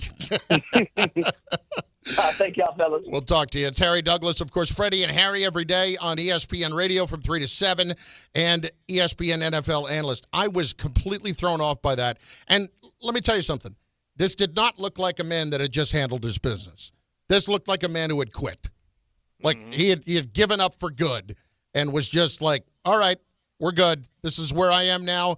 Everybody else has got to deal with it. Is that acceptable? I don't know that that's acceptable. Nah, I don't think it is either. Yeah, I mean, you can't be doing that. You put it out. I put it out there as a poll on social media, and it was, overwhelming that it was 75%. But I get some strange answers from some people. Well, was he just going to get breakfast at the free breakfast? No, he was not running over to the omelet bar at the free breakfast. Did he have boxer shorts on? I couldn't tell. It was a robe. I don't know what was going on underneath, and thankfully I didn't get the answer to that. He bend over, drop his paper, like, oh hell no. Was it at least the one that the robe that comes below the knee, or was it the one that comes past to the thigh? Was it the thigh, daddy? He was not wearing a kimono. Okay. No, it was down past the knee at the very least. But it was alarming. It was alarming. I have moved in lock, stock, and barrel into this place, and I'm not leaving.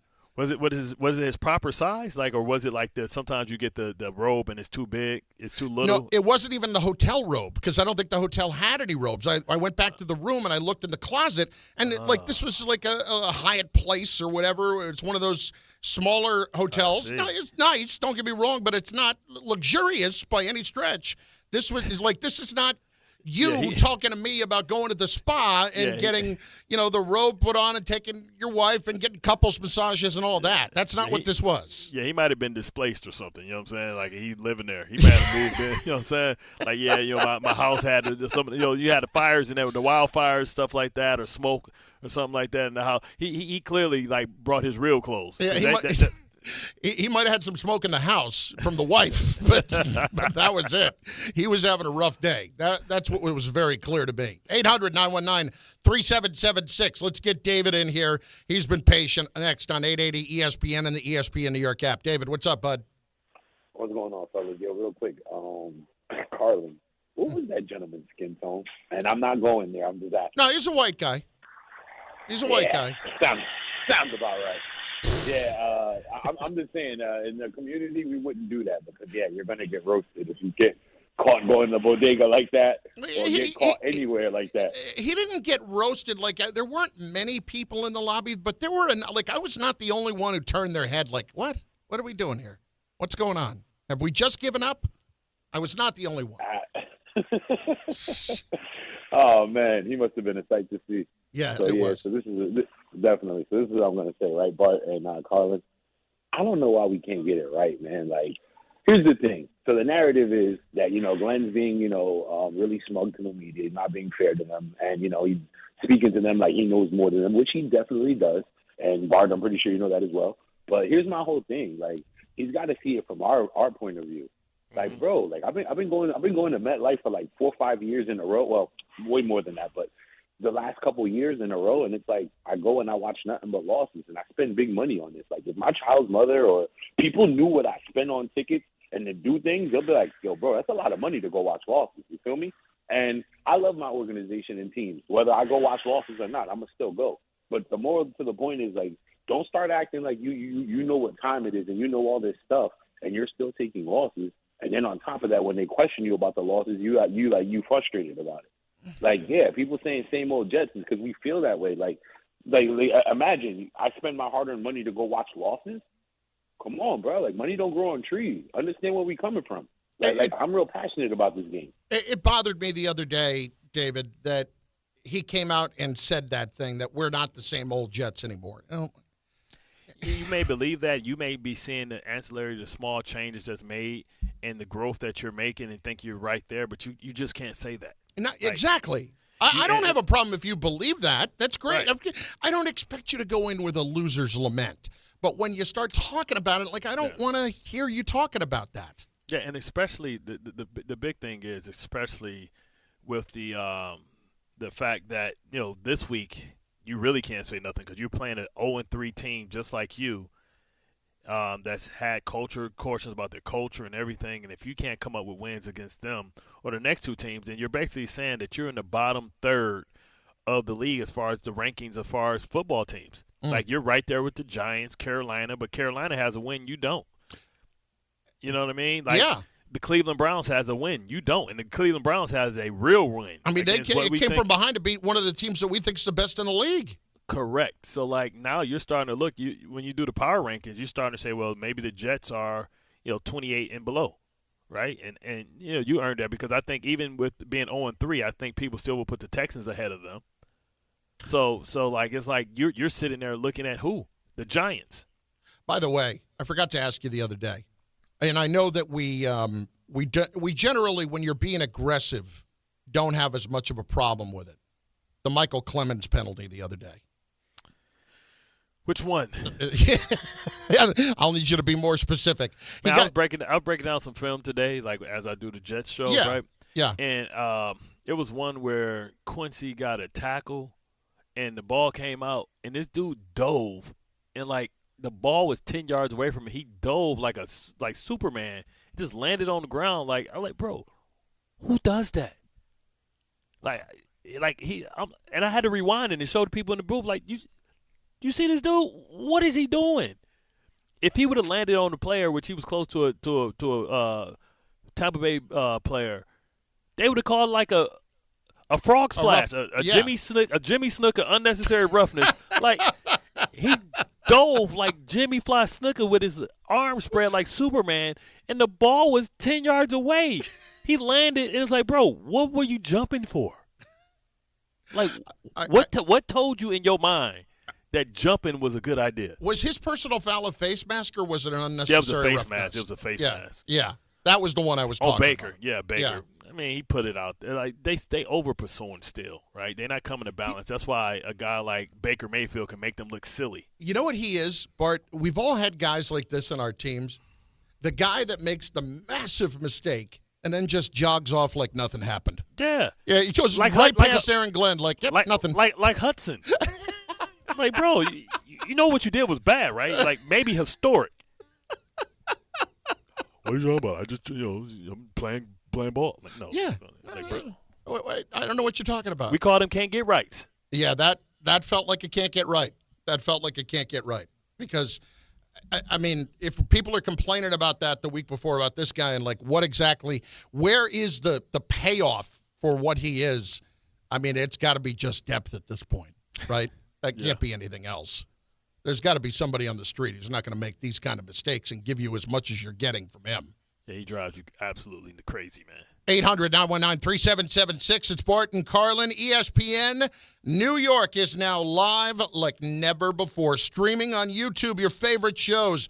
DiPietro and Rothenberg. Us, Bart and Carlin. The Michael K. Show. Don Hahn and Rosenberg. Live video every weekday. Watch, chat, join the conversation only on YouTube. Subscribe to ESPN New York on YouTube today and never miss a moment.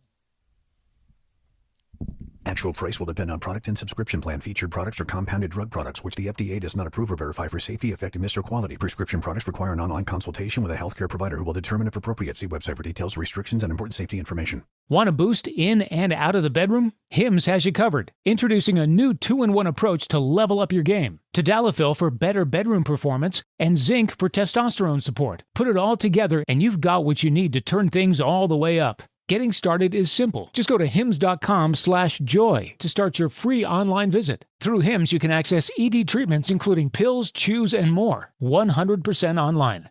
No office visits, no pharmacy lines. Just fill out a simple intake form and a licensed medical provider will determine if treatment's right for you. If prescribed, it ships free and discreetly to your door. Find affordable treatment options at up to 95% less than brand names at hims.com/joy. That's hims.com/joy, HIMS.com/JOY. Tuesday with Don Hahn and Rosenberg.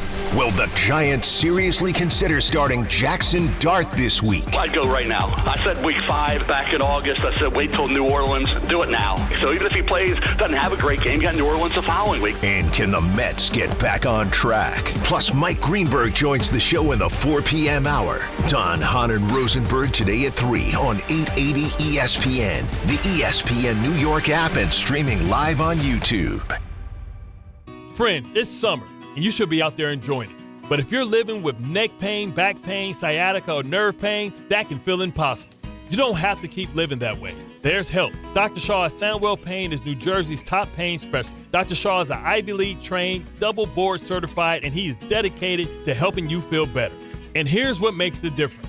No surgery, no scars, no long recovery, no pain medication, just precise, non-surgical, image-guided procedures that get real results so you can get back to the life you love. Dr. Shaw treats neck pain, back pain, joint pain, migraines, nerve pain, sciatica, and he builds a plan that is right for you. Same day and next day appointments are available, and with offices in Woodbridge, Livingston, and Inglewood, relief is never far away. So don't wait, and don't let pain steal another day of your life. Go to SandwellPain.com to text, call, or book online. SandwellPain.com. Relief is closer than you think, and it starts today.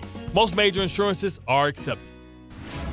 FanDuel is getting you ready for kickoff with an offer you won't want to miss. New customers can bet just $5 and get $300 in bonus bets if you win. That's right. Pick a bet, bet $5, and if it wins, you'll unlock $300 in bonus bets to use all across the app. You can build parlays, bet player props, ride the live lines, whatever your style, FanDuel has you covered. New customers can bet just $5 and get $300 in bonus bets if you win. That's right. Pick a bet.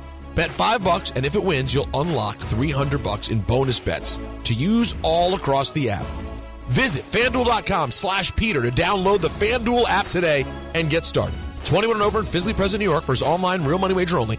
$5 first deposit required. Bonus issued as non-withdrawable bonus bets, which expire 7 days after receipt. Restrictions apply. See terms at sportsbook.fanduel.com. For help with a gambling problem, call 877-8-HOPE-NY or text HOPE-NY 467-369. When it comes to restoring cars, Diego's got skills. And with Total Wireless in his corner, the whole world sees them. With the dual camera system on his new iPhone 13, he can take amazing car photos and post them on the fly with super fast 5G, and even turn this hobby into a full-time gig. His claim to fame? Claiming iPhone 13 with 5G on us. Get iPhone 13 with 5G on us when you switch to the Total 5G or 5G Plus Unlimited 3-month plan. Total Wireless, in your corner. For limited time while supplies last. Valid in store. Device taxes and fees may apply. Requires port in and ID verification. Restrictions apply. If you've been injured on a construction site, then you need a lawyer who knows New York's unique labor laws. At the Parisman Firm, they have decades of experience handling construction accident cases and a proven track record of delivering huge results. Their team has already recovered nearly $1 billion for hardworking New Yorkers. From scaffold accidents to slip and falls and equipment failures, they've got your back. Call the Parisman Firm now at 718-WORKERS. That's right, 718-WORKERS, because your case is their cause. Get the justice you deserve today.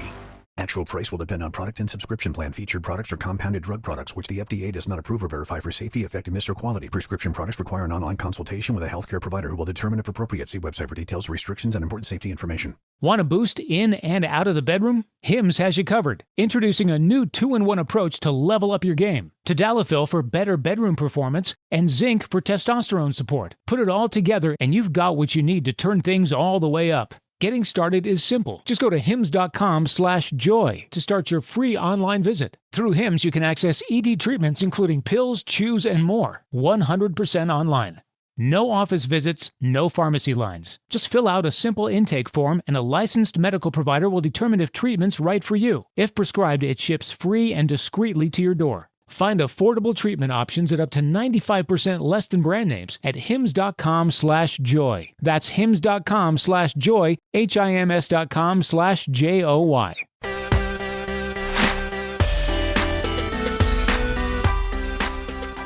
Bart and Carlin, we are on YouTube these days on the ESPN New York page. By all means, go there, subscribe, watch the show. We will take your comments and incorporate them into the discussion of the show. You can also go on the ESPN New York app and click right on the tile, and you can watch right there. It takes you right to the page. It's freaking easy. It's unbelievable. Bart and Carlin, 880 ESPN. It is 11:30, which means it is time for Audio Files. The Audio File. All right, Bartolomeo, are you ready? I am ready. All right. Let's hear a little bit from Jason McCourty this morning on Get Up regarding Jaxson Dart and what he would do for the Giants. When you're watching that, and I think red zone offense for quarterbacks are probably one of the biggest challenges of being able to execute. If Russ can't do it, and he looks that bad at it, it's not just this game. It's been the entire season in the red zone. You can go back to last year with the Steelers as well. You might as well give Jaxson Dart, because if I'm in that locker room and I'm Malik Neighbors, because to Neighbors' point, you say those things because you're trying to protect Russell Wilson, the quarterback out there. You don't want to throw him under the bus. But there's hope. If Jaxson Dart comes in, guys in the locker room are like, all right, we have a different chance now to be a good football team. What's your take at this point? Does playing Dart actually give the locker room hope? Like, is the locker room a place right now where they respect what Russ has done too much to ever say anything publicly, but privately they're like, yeah. Well, that's tough to say, because the week before he threw 500 yards and everybody ate. Mm-hmm. So it's hard to say, because it's not like he hasn't had a outstanding historic game. Like, I think that was the best game statistically of his career. So it's hard to say that he's watched, that he can't do it with this personnel, because he did it. Now, it was against Dallas, and that remains to be seen if that's more about them or it's more about, the Giants. But it's kind of hard to say. Now, I understand, like, maybe putting Jaxson Dart in the red zone, because it's the element to run, because how many times did we see Russ do those quarterback sneaks and it just looked weird because it didn't time up right and he didn't feel confident to be able to make guys miss and how to pick the right holes. We've seen it. Him and Scatterbo in the RPO type of thing, where you can do the RPO with Scatterbo, who scored up the middle, but also be able to boot out and give Dart a run-pass option, get something that can be dope. All right, so for those who have not heard exactly what Brian Daboll said yesterday about the quarterback situation, this was it, about whether or not he's going to make a change. In order to improve the passing game, and I'd say that was the number one thing we needed to improve from yesterday, as a collective. Everybody's got to be doing exactly the right stuff. It's not all on one guy. Multiple reasons why certain plays didn't come out the way we wanted them to come out, and we'll continue to do that. So that is a Monday answer with a Tuesday game plan day off situation, and we'll come back Wednesday and we'll let you know who's playing. That's how I read that. Yeah, it'd be interesting to see what they come up with after they watch the film. they played Sunday night, so that's a long day. It'll be interesting to see, does he succumb to the pressure from the media, from the organization, and really what is he being told by Mara and Tish? Because I think they have, all things and changes probably have to be okay by those guys as well. Oh, yeah, no doubt. By the way, did you catch this the other night post-game? Chris Jones with Melissa Stark? Yeah. Take a listen to this. Yes, I do. I did not catch this the other night. I heard it yesterday at the end of the show. For those who did not hear it, this is Melissa Stark on NBC interviewing Chris Jones. You told us that you have asked Russell Wilson multiple times for his jersey, to do a jersey swap, and you've never gotten one. Never gotten it. Did you ask him again tonight? I don't even want it. It's all good. I don't want it. Hey, over time you kind of understanding that now I don't even want it. It's love and war. Now I don't even want it. Yeah, and then what people tried to do is say, well, Russell Wilson donates every one of his jerseys to charity. Come on, bro. You can't pull one. Like, this is the thing. Yeah. You can still give Chris Jones that and then get another one made. Like, stop it, bro. Like, if that was the case, Brett Favre, you can wear one at halftime, one at the other day. Like, when somebody who's not only your peer but a champion and a great player asks you multiple times for a jersey and you acting brand new, then, bro, yeah, keep your little weak ass jersey. You should feel honored. Yes. That I even care. Yes. It's like, nah, you're good. I don't need it. Absolutely. Like, hey, move Russ. on. Hey, Russ. Can you tap Malik and ask me for it to tell him I need his jersey? That's what I would have done. I hit him with one of those. Yeah, exactly. Or, hey, Russ, can you ask Eli how to get another game-worn jersey? Exactly. That was rough, but you know what? Listen, if he wouldn't give it up, I guess he kind of deserves it. Giants have the Chargers this week. Jim Harbaugh on Justin Herbert. He's the greatest. There's almost something about him. I mean, it takes that hit. I mean, there's no facial expression that changes. There's no limp. Doesn't grab. It's like it didn't even happen. But there's something in his competitive fire. It just motivates him even more. It even takes him to another notch. Whatever fill in the blank is happening, he's one of one that I've ever seen at the quarterback position. Who's got that talent too to go with all the other ones. But I mean, he is the fiercest. One of one. Yeah, I mean, listen, he's had this man crush forever. He really has. When he left Michigan, well, he knew the suspension was coming, but if he didn't know the suspension was coming, he still would have relished at the opportunity. Just think, he's had Colin Kaepernick, he's had Alex Smith. This for him is like a dream come true. A guy with all the tools, but also with the mental capacity that maybe Alex Smith had, but even though Alex Smith may not have had the physical talent and arm talent of Justin Herbert. Yesterday, the Falcons fired former Giant Ike Hilliard, their wide receivers coach. Damn, because it was another hit for the Giants. Because it was his fault.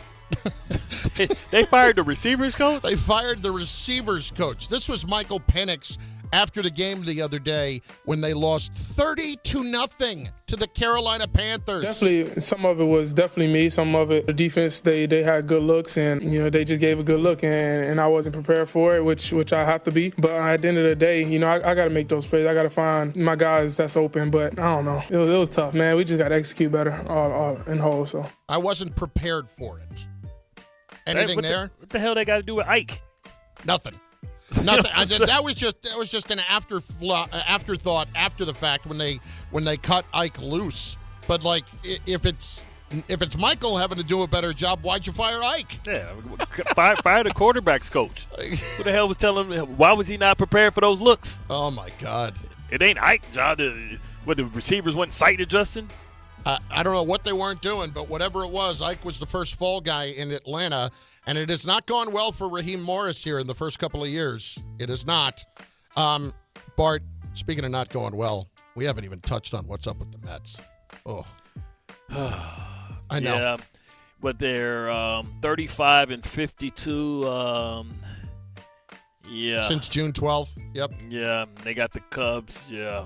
Here's Buster Olney this morning on DNR on who deserves the most blame. Well, there's no question. In the end, I think it's going to come down to how did the starting pitching collapse as badly as it did. I think they had faith that they would be able to figure it out without the aircraft carriers, and that didn't work out. So I do think that in the end, when we look back at how the season played out, I don't think there's any question you say they needed to invest more in pitching. Now, because it was the reason they did invest in pitching was because they spent so much money on Soto. It's a top-heavy roster with a lot of expensive guys. Maybe they felt like they could do pitching on the cheap. I mean, it really comes down to, between David Stearns and Steve Cohen, what were their conversations after they signed Soto? But they didn't spend enough on pitching. I think that's fairly clear. I think what's disappointing to me is that money should never be the discussion when it comes to the Mets, about them not spending enough.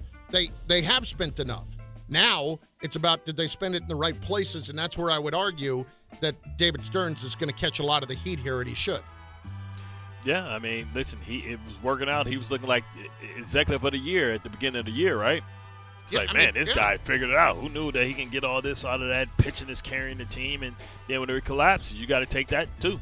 You got to own it all. 21 games over 500, and they may not make the playoffs. That's unbelievable. So, Bart, here's this lineup. Here's what we got. The rest of the week, Mets have the Cubs for 3 and then at Miami. Reds, Pittsburgh, and then at Milwaukee. Diamondbacks, Dodgers, and at the Padres. Mets do not break ties with either of those teams. Do they have to go 5-1 to basically not worry about anybody else and just themselves? Yeah, man. The Cubs is going to be a tough out, man. The Cubs are fighting for to lock down, the top wild card spot. They're 88 and 68. Cubs, yes. Yeah, so it's going to be man. They playing for something too. You was hoping there'd be a team that's not playing for anything, but then you got Cincinnati. The only good thing is they're going to get Skeens, and then all your faith and hope is in the Brewers. Well, the Cubs right now are leading the wild card, and they are, they've obviously already clinched the wild card and all that. That's not the issue at the moment. But at 88 and 68, they're still playing for seeding and such, right? Let's see. Milwaukee has already clinched the division. So the Cubs right now are just trying to make sure they're locked into the top spot, and they should be. They got a 2.5-game lead right now on the Padres. In top spot in the wild card, I should say. Did you, last one, and this isn't audio. I don't know if you have seen this, but it's all over Twitter. With Sunday was the 21st day of September, right? So there's the Earth, Wind, and Fire song. Yes. September, yeah. It's a great song. It's a great song. Somebody took the beginning of that song and put it to Aaron Glenn running down the sideline. It is unbelievable. And then he starts dancing right as the words kick in. Do you remember? December. It was absolutely amazing if you have not seen it. It is funny. And everybody is getting worked up about Aaron Glenn being excited. Guys, he hasn't had anything to be excited about. Come on. That was maybe one of the most exciting plays outside of Jordan Davis. I think it's right up there with Jordan Davis. I think it's just as impressive. I don't know if are we allowed to play Wischusen's call or not? Wischusen had a great call of it the other day too. Ray, are we allowed to play that, or is that? Yes, we are. Okay. Wischusen had an absolutely fantastic call the other day of the Will McDonald block kick and return. Here it is. This was on Q1043. Out of the hold of Riley Dixon. The snap clean, the placement down, the kick, it's blocked! It's loose in midfield! It's scooped up by Will McDonald! There he goes to the 20, 10, 5! That's a Jet touchdown! That's a Jet touchdown! Off of the blocked field goal! We're tied with 1:49 to go! Unbelievable!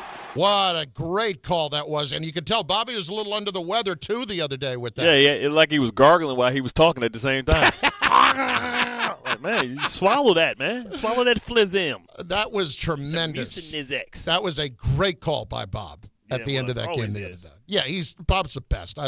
He is such an underrated play-by-play guy. He's great on college football. And you know where he's really great, too? and I don't think people even get enough or pay enough attention to it. He is fantastic on hockey on ESPN. He is so good.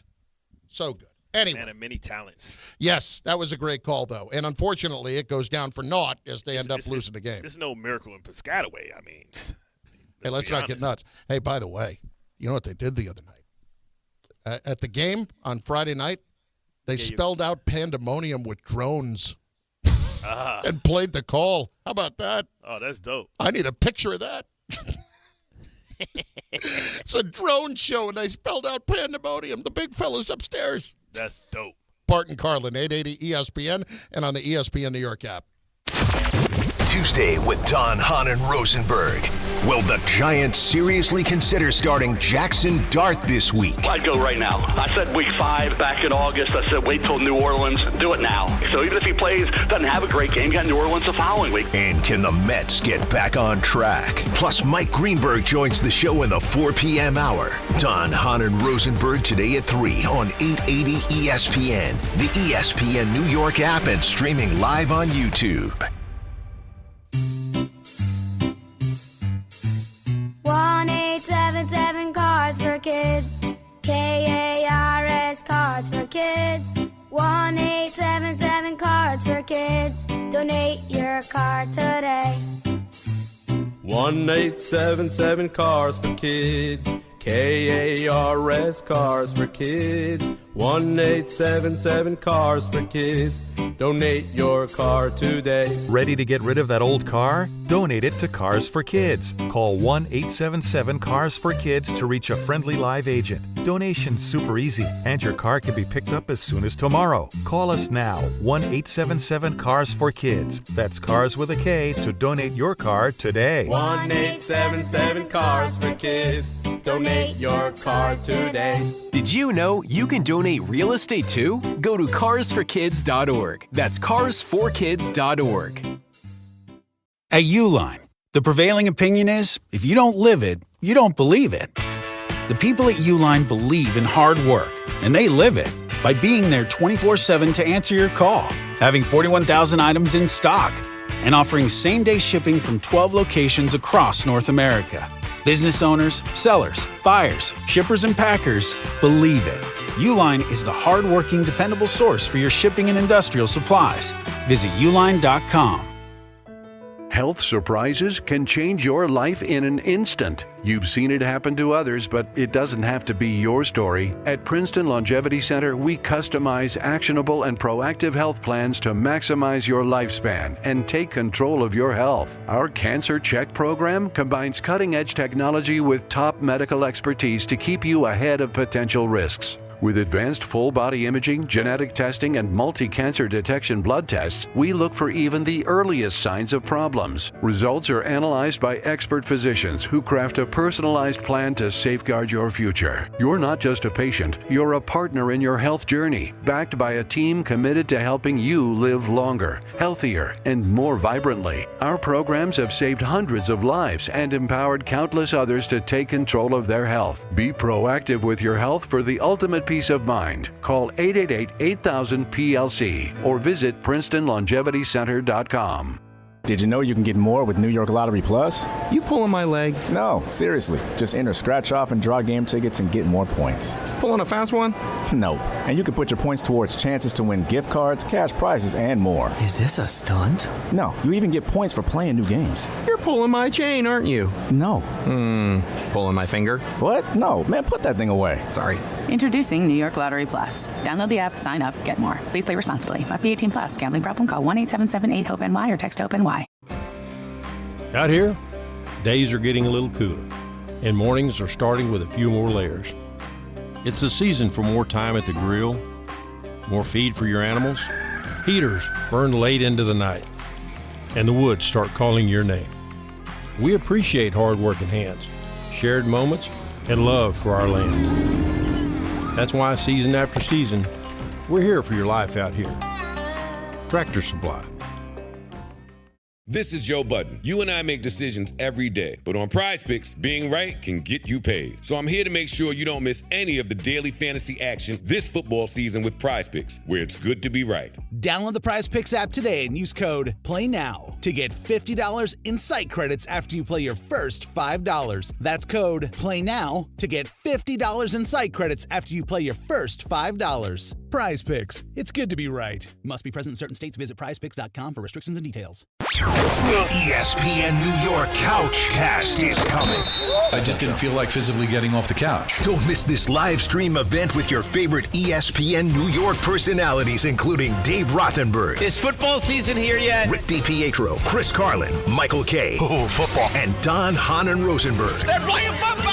It all happens September 29th when the Jets face the Dolphins on Monday Night Football. Watch the guys' instant reactions and hear their unfiltered commentary all game long. You're bad at football. See it all unfold on the ESPN New York YouTube channel. I'm just trying to have the best possible show. When does that start? The ESPN New York Couchcast is brought to you by the All-American Ford Auto Group, Calandra's Bakery, and Jacob's Pickles.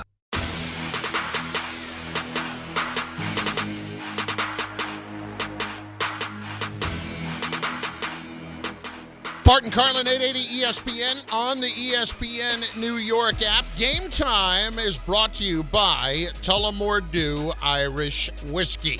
Because when it's game time, it's Tully time. Yankees hosting the White Sox up at the stadium in the Bronx, 7:05. 7:40, Mets in Chicago to play the Cubs. Pre-game coverage begins at 7 right here on 880 ESPN. Tullamore Dew is the original triple distilled, triple blended, triple cask matured Irish whiskey. Be sure to grab a Tullamore Dew or try the new Tullamore Dew Honey during today's action. Glasses up to enjoying a Tullamore Dew responsibly. Don't forget, you can be watching us right now on the ESPN New York YouTube page, which you can also chime in with some comments as well. Let's see here. MK Rake says, best radio shape is Carlin. Yeah, man. Sean Wheeler, Carlin legit looks like one of my old cellmates. Oh, boy. I hope it was somebody that you got along with as opposed to, never mind. Bubba. And then lastly, at least Carlin takes it in stride. You look like Carlin. You got to have a good sense of humor. They shooting. If I could deny any of that, it would be, I certainly would, but you can't. You cannot. Hold on, I just got a message. What's the message? I have something I have to read. Oh, you do? Yeah. Okay. That'll be coming here in roughly 3 minutes. Okay, perfect. Sit tight. Everybody sit tight. Everybody calm down. Everybody calm down. I was nervous. Now calm down. Everything's fine. Everybody settle down. I'm so happy I get a speaking line nowadays. You know, I got excited. I'm like, I'll read it right now. I wonder, so you're out at Jets today. Yep. And I'm wondering what just kind of, and I know the players aren't there because it's the day off. Off day, yep. But what's the tenor in general from what you have talked about, or from the people you have talked to the last few days, starting 0-3, and you have the coach out there basically standing in the middle of the street while they're looting the Food King saying, all is well. We're fine. Everything's fine. All is well. Right. I mean, I think what you have is they're trying to take the optimistic outlook. That, and hey, they listen, should we've be. lost. Yeah, of course, we lost, but we should have at least one. We had a chance to win 2 of them. It was only one where we were outclassed and outplayed. And let's figure out how we can be better to try and turn some of these around. It's a long season. There's a lot of teams out here that we thought were going to be invincible that aren't as invincible as we thought. So maybe, before the season started, you would have thought that everybody was saying split with the Dolphins, right? Mm-hmm. That's best case scenario. Well, they got an opportunity, I think, to sweep the Dolphins. Absolutely, they do. Now, the Patriots look like they're going to be a tough out, right? Which is, something we thought maybe. But we thought a split was probably probable there. Right. So if you can get 3 out of your division, That's not bad, 50% in your division. And, we know that they have Cleveland, which we see defensively that's going to be a tough one. Mm-hmm. But you have the Panthers, you have the Falcons. Like, you can if you just stay the course and stay together. See, you don't want to be the team that collapses when it could have been an opportunity. Can I ask you a question? Can that really happen that early in the year? What's that? Where a team just mentally collapses. Yes, and then what happens is they don't handle it right. Instead of coming together, they start pointing fingers. Yeah. And when you get that, that's when it's like a recipe for disaster, right? That's kind of how you looked at what happened in the second half with the Eagles, where they just couldn't get right, and it's just like, oh no, they're a good team, they'll get right. So if you're not a good team and they couldn't get it right, it's going to destroy teams that don't have the talent or the margin for error. It's Bart and Carlin, 880 ESPN, ESPN New York app, on YouTube as well. Bartholomew has got this from our friends at Samwell. Man, 3 minutes just ain't as long as it used to be. I used to think I was doing my thing at 3 minutes. Now I realize it was nothing. Only 3 minutes? Yeah. I realize it ain't like Bernie Mac said, I got 3 minutes for you. That's a heavyweight fight. A lot of people get knocked out in the first round. Friends, go see Dr. Jay Shah. He's a double board certified Ivy League trained pain specialist. Don't let your neck, back, sciatica, or nerve pain slow you down at work or from the things you love. It's time to reclaim your active lifestyle by calling our friend Dr. Jay Shah today at Sandwell Pain. Dr. Shah treats joint, neck, back, sciatica, and nerve pain. Dr. Shah is also a migraine and headache specialist. Procedures involve no cuts, no scars, no incisions, or downtime. Call Dr. Jay Shah and take a non-surgical approach with precise image-guided procedures without any pain medication. Enjoy a pain-free life. Same-day or next-day appointments are available. Go to SandwellPain.com to book online. Put an end to your pain and suffering today. Why wait any longer? Make your appointment with Dr. Jay Shah by going to SandwellPain.com and regain your active lifestyle and enjoy all your favorite activities pain-free. Sandwell Pain now has 3 convenient locations, conveniently located in Woodbridge, Livingston, and a brand new office in Inglewood to best serve Bergen County. Visit SandwellPain.com to text or book online. You'll wish you met Dr. Jay Shah a lot sooner. Most major insurances are accepted. To help those who want to be helped but may not be able to afford it. That's what PGA Tour winner Grayson Murray had envisioned for a foundation before he sadly took his own life at just 30 years old. His parents channeled their grief into creating the Grayson Murray Foundation, carrying out his vision to help those struggling with mental health and addiction. To donate and learn more, visit GraysonMurrayFoundation.com. Things today can seem kinda unpredictable. Who knows what's around the corner, right? Well, at Total Wireless, we want to give you something to be sure about. With us, you save 50% off Metro and Cricket when you switch with one line. Guaranteed. And you get to keep the phone and number you love. Visit our Total Wireless store today. 50% savings for unlimited plans versus comparable Total Wireless unlimited phone plans based on standard plan rates. Some customers may only receive the guaranteed savings after contacting us and validating the current plan rate. Excludes promotional, discounted, and bring your phone rates. For Total 5G unlimited plan or higher, auto pay required. Applied on next renewal date. Additional terms apply. Game time isn't just on the field. It's in your driveway, too. At Kia City of the Bronx, they're making plays with the full lineup of brand new Kias ready for you at 3505 Connor Street. Don't sit on the sidelines while your dream car drives by. Visit KiaCity.com or call 646-917-7955 and they'll get you behind the wheel of something fresh. Kia City of the Bronx. This is how the Bronx drives. If you've been injured in an accident that wasn't your fault, then you need a lawyer who knows New York's unique personal injury and workers' compensation laws. At the Parisman Firm, they have decades of experience handling all types of accident cases and a proven track record of delivering huge results. Their team has already recovered nearly $1 billion for injured New Yorkers. From construction to car accidents and slips and falls, they've got you covered. Call the Parisman Firm now at 718-WORKERS, where your case is their cause. Get the justice you deserve today. Record numbers of residents are getting quality, affordable health insurance through Get Covered New Jersey. If you recently had a major life event such as marriage, pregnancy, or insurance loss, you may be eligible to enroll now. All health plans include preventive care, prescriptions, emergency services, and more. 9 in 10 enrolling get financial help, and many pay $10 a month or less. Find out if you qualify at getcovered.nj.gov. That's getcovered.nj.gov. At City Harvest, we believe no New Yorker has to go hungry. With your help, we're on the road 365 days a year, rescuing over 77 million pounds of nutritious food and delivering it free to millions of New Yorkers, transforming surplus food into sustenance, sustainability, and smiles, rallying thousands of New Yorkers to power a network of nourishment across our city. One day, one meal, and one New Yorker at a time. That's how we feed good. Donate at cityharvest.org.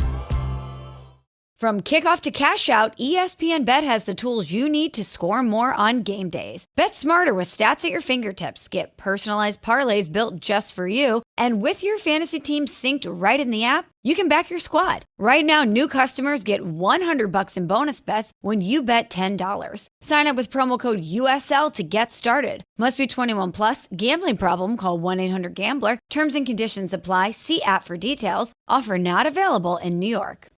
Ready to order? Yes.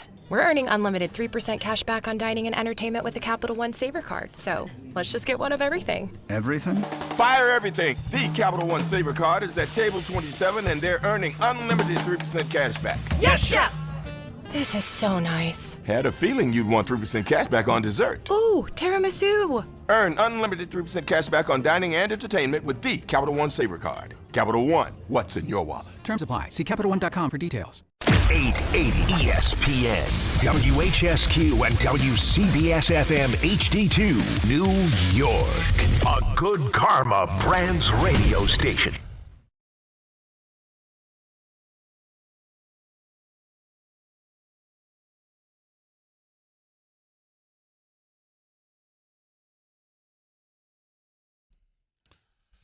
Noon o'clock, Bart and Carlin, 880 ESPN on the ESPN New York app, 800-919-3776, 800-919-ESPN.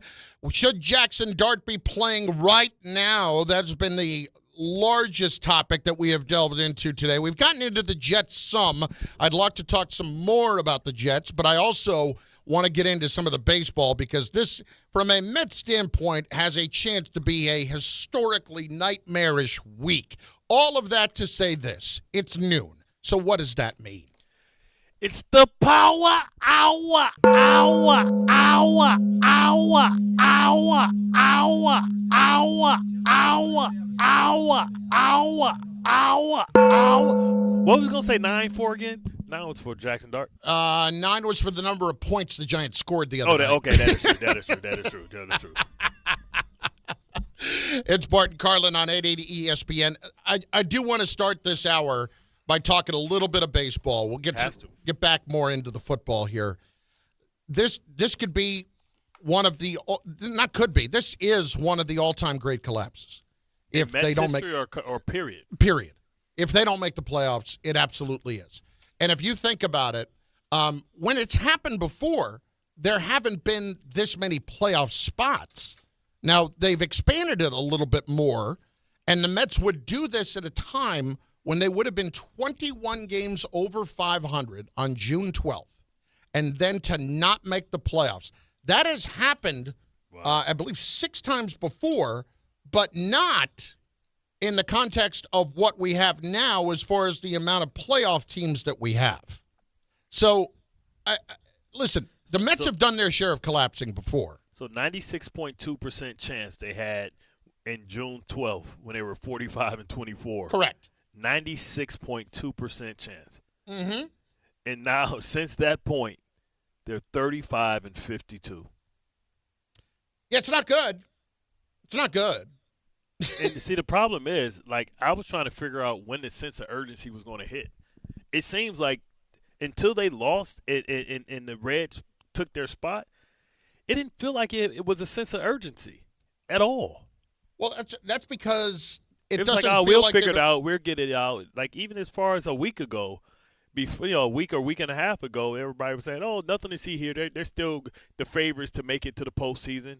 And they just lose and just continued. And when you lose to the Nationals, then it's like, all right, no, I mean, this is something, we're seeing something that we haven't seen before. Like, there was genuinely a friend who thought a week ago, this team's not going to finish 500. Like, that's how worried he was about how badly it had gone.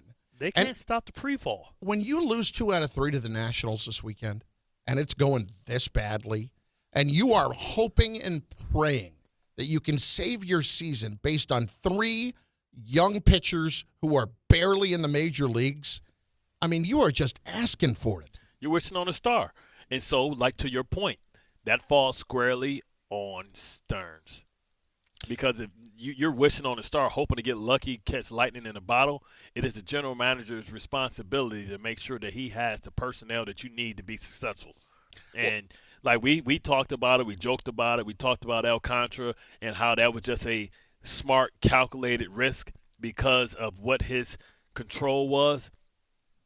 Not a wink. And I don't know what they would want from him or if he was even available, but they had to know with what you were saying. Now, maybe you didn't see what was going to happen with Senga going down the line because that came out of nowhere, and Peterson as well. But you had to know that you needed help. And the help that you chose, and Stern owned up to it, saying that, hey, if I had to do this all over again, maybe I wouldn't have made the acquisitions that I made. But that still doesn't mean that we got to hold you accountable. We're not going to hold you accountable for it just because you admitted to the obvious that we was going to say anyway. But you just said what we was going to say because you didn't want us to say it first because you wanted to make it seem like you was taking ownership. Here's the problem for me. I 100% agree that it's David Stearns who is at fault. He's not going to be held responsible. And I hate to put it this way, but, like, if Carlos Mendoza is held responsible and they get rid of him, that doesn't do anything. That's crap. First of all, it's garbage. And secondly, it doesn't really change any of the problem. So the problem, I think we can agree, has to do with the pitching and the way that Stearns has assembled the team. Can I also ask this other question, though? Even with the year that Alonso has had, is this the right mix? Correct. See, to me, I always thought this team was off from a chemistry standpoint. And I thought last year's team was worse but a better team. Right. And sometimes we think that better personnel means better team when that doesn't always translate. It's about the chemistry. And, bringing Sean Manaea, that wasn't the right thing. He hasn't performed. And you got to take ownership from that. And, you thought that you can catch lightning in a bottle there that, forget all the things that you've seen before, that he had figured certain things out with the arm angle and all that stuff. But you have to take ownership to it. Like I told you from the beginning of this season, this team didn't play with that youthfulness and that joy and that freedom that they played with last year because it was so bad so early that everything was like no expectations was on them. As soon as you sign Juan Soto, expectations follows him. And he's done his part. He's going to have probably statistically the best season that he's ever had. But he hasn't had that force multiplier on Nimmo and those guys. Even though Nimmo I think that Nimmo hit more home runs than he normally hit. Like, 34 he's at or 30? Nimmo's got 24 home runs right now. Okay. So he's 24 and 88. And as far as his career is concerned, it is tied for the most, he said. So he showed up, but it just doesn't seem that impactful. You know what I mean? Like you can have empty stats. I know everybody want to get on Soto because he doesn't hit cricket numbers when he hits home runs. But whose fault is that? It's the people that's supposed to get on the base in front of him. Bart, I'm glad you brought this up because whenever you're going to have a player that comes in that gets paid that kind of money, they're immediately going to draw the heat. And that's part of the deal. We get that. And Soto certainly – you may not know it until you're in it, but I would think that he expected something along those lines. Because when you sign that kind of contract, you get all the perks that you do, you know that you're going to be in the firing line if things aren't going right. Mm-hmm. But I don't know how anybody can blame the chemistry issue on him either when you had the Yankees go to the World Series last year, and Soto was phenomenal in every single way. That nobody was saying a word about chemistry then, so that they think now that somehow Soto got $750 million, so now he's bad for a chemistry standpoint. You don't want to have him now. That's absurd to me. That's absolutely ridiculous to me that people suggest that. Yeah, it's crazy, but it's up to the leaders on the team to make a bunch of individuals a group, and they just don't have They didn't seem like – it just didn't seem – I guess because we saw it was like the highest it could ever be with the OMG stuff last year. It was just the height of, insanity and craziness. I'm glad you brought that up real quick. So Iglesias was asked about this last week when he was in with the Padres. And he flat out said, well, they clearly don't have the same kind of chemistry that they did last year. And he wasn't outwardly pointing to himself. And I thought at the time, that kind of just sounds like a guy who's a little bit bitter that, that they didn't bring him back or whatever. But you know what? He's right. There's just something that is not quite the same as it was last year. Now, none of us knew they were going to go on that kind of a run, especially when they were almost done in the wild card. But looking back at it now, you can point to chemistry being a big thing. Sometimes it's lightning in a bottle, but sometimes it's not. Well, the lightning in a bottle is the juice and the enthusiasm and the belief, and the positive attitudes when everything goes bad. Like, come on, we got it, let's go. Like, always stand in it instead of just saying conceding. And I think last year they didn't concede. That's why they had so many late game rallies, 8th inning, 9th inning, because they just never quit. Like, they played with so much effort and energy and joy and belief because nobody believed in them. Now everybody believes in them, telling them how great they are, and look at the lineup, the rotation, and all that stuff, and you start feeling yourself, or you start feeling the weight of expectations. I feel like that they are right now feeling a lot of weight. And this feels like the pressure of the week could crush them. Yeah, that's the thing. Like, this is the heaviest pressure ever because this is like no margin for error. Yeah. Right? This is like I feel like even if they did pull it off, it'd be more relief than it is joy. I've seen this before. That they didn't embarrass themselves, so they don't want to go down in history as the team that was the worst at this. 07 and 08, Bart, when they blew those leads and 7 games with 17 to play, and they fell apart the way that they did. I hate to say it, this looks familiar. This looks a lot like it. When you are losing games to the Nats, and you know who it was who did them in 07 and 08? It was the Marlins, and they enjoyed every bit of it. And I'm not saying it's the same players, but the Met fans certainly have those scars. And the Marlins are 51 and 39 over their last 90 games. Like, they've actually played better over their last 90 games. So, a young team like that would nothing better to send a team like the Mets, the most expensive team in baseball, home packing, or second most expensive. That's all they look forward to. Like, hey, let's be spoilers. If I can't have good things, you can't either. Oh, exactly. It's like when you're going down, you're drowning. Like, let me grab his foot. You going with me? That's exactly it. If I can't have good things, I don't want anybody else to. And I want to make sure I do everything I can to ruin your day.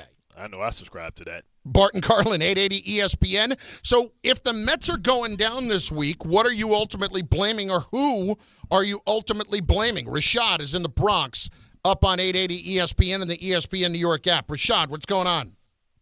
Hey, good afternoon, fellas. All right, so before I get to my Mets point, I want to make a quick point about the Giants. Sure. I want to play Winston. Because if you're going to suck, I remember I said this.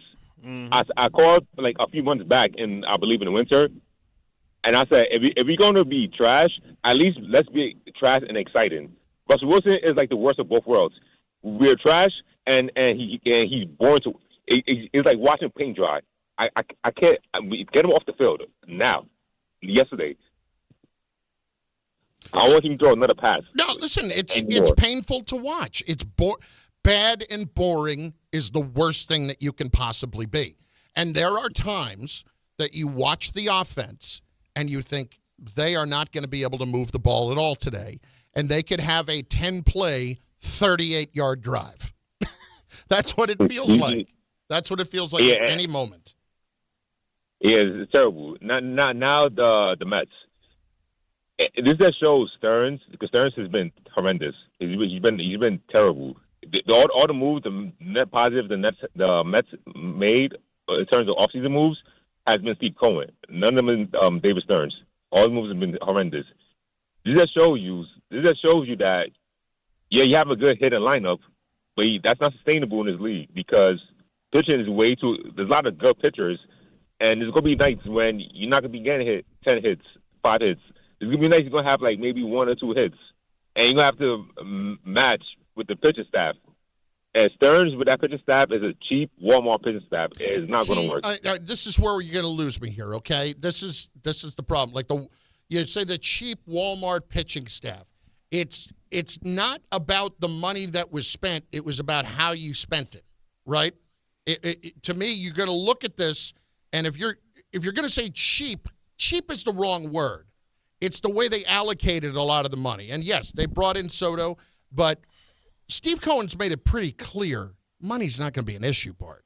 It's more the arrogance factor of Stearns of I don't think that starting pitching is all that important. Correct. And if that's the case, like I've never been in this position before, okay? You've owned businesses. I have not. You own a business and you hire somebody to run it. You're going to have questions if you have a bad year. Why didn't this work? What did you do here? What was your thinking here? Mm-hmm. These are the questions that are going to come David Stearns' way. And I'm wondering, like, when you have owned a business before and you're looking at the people who work for you about why the results are not what they're supposed to be, how are you evaluating that? Like, is it just reading the person? What is that in trying to figure out what the best course of action is moving forward? David Stearns isn't getting fired because Cohen made too big a deal for a couple of years about trying to get him, but still, you got to have questions. Yeah, I mean, you have to say you have to take the inventory. Okay, what's the problem? Where do we fall short at? Evaluate the decisions that we made that worked, that didn't work, and figure out, hey, okay, listen, how do we fix it? And then if it happens again next year, then now we're having a deeper conversation. To me, that's the problem. Like, I want to know what the fix is going to be for next year, because you can't sit there and point to 10 great starting pitchers that you're going to be able to go out and get. So I want to know what that looks like. How about Jay in Queens up next on 880 ESPN and on the ESPN New York app? Jay, what's going on? Always a pleasure, boys. I'm calling to give Bart his flowers because for more than a calendar year, Bart has been talking about the Giants tanking this season for Archie Manning. And I think, start Jaxson Dart and inject some excitement into the city, man. We're all miserable, man. All of our teams stink. The Mets I want to walk off a ledge. And before I go, I just have one question for Bart. It's about Alan Glenn. From an X and O's perspective, what's the best thing that you've seen from him? And then what's the worst thing you've seen from him? Let me know. Thanks, guys. From Aaron Glenn, what's the best? See, it's hard to evaluate what the best thing is because he's not the coordinators. Right. Right. So if he was a Todd Bowles or if he was a Kellen Moore and he was calling, he's essentially Dan Campbell and he makes the decision. So it's not like he's made some great decisions, go for it on two. Like, people didn't look at it yesterday like how Dan Campbell, like they say, he was reckless because, he's always going for it on 4th and 2. But he knew that there was no threat for him to lose the game. One, he would give his defense a chance from the 50-yard line, but he knew if he was able to get the first down that the game was over with, right? So, like, that wasn't reckless. That was a smart play. So I think that Aaron Glenn is, not really been put in a position where he had to make one of those pivotal type of decisions because the games haven't been close. Right now, I think what he has to do is really evaluate what his coaches are doing and get an identity for this team and just say, this is our identity, this is how we're going to live, this is what we're going to live up to. And that has to start with running the ball, irregardless of what the front looks like. They're being dictated to, and they're not dictating to the opponent. But that's young on the offensive side. That's having a young coordinator that maybe was a little out-schemed by a veteran guy that has done this for a little longer. The accountability thing I like a lot because we saw him again the other day ripping into somebody coming to the sideline. Right. And he does not do it on every play. He does it when somebody deserves it. Right. Like, you can kind of tell that Aaron, as much as he wants to have an accountability factor, he still picks his spots. And to me, he picks them in the right times. I feel like all of that is going to translate at some point. I don't think that's going to get – he doesn't strike me as somebody that's going to get old with the players quickly. Is that fair? Yeah, I mean, because just like Mike Tomlin, Mike Tomlin still check guys like when he checked Michael Hayward the other year, the famous part when he came on, or Pouncey when he was like, listen, the cause can't be greater than the group.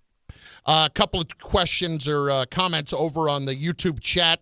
If you're not subscribed to the YouTube page, go there and do it. And you can check it out at ESPN New York's YouTube page and, of course, on the ESPN New York app by clicking the tile.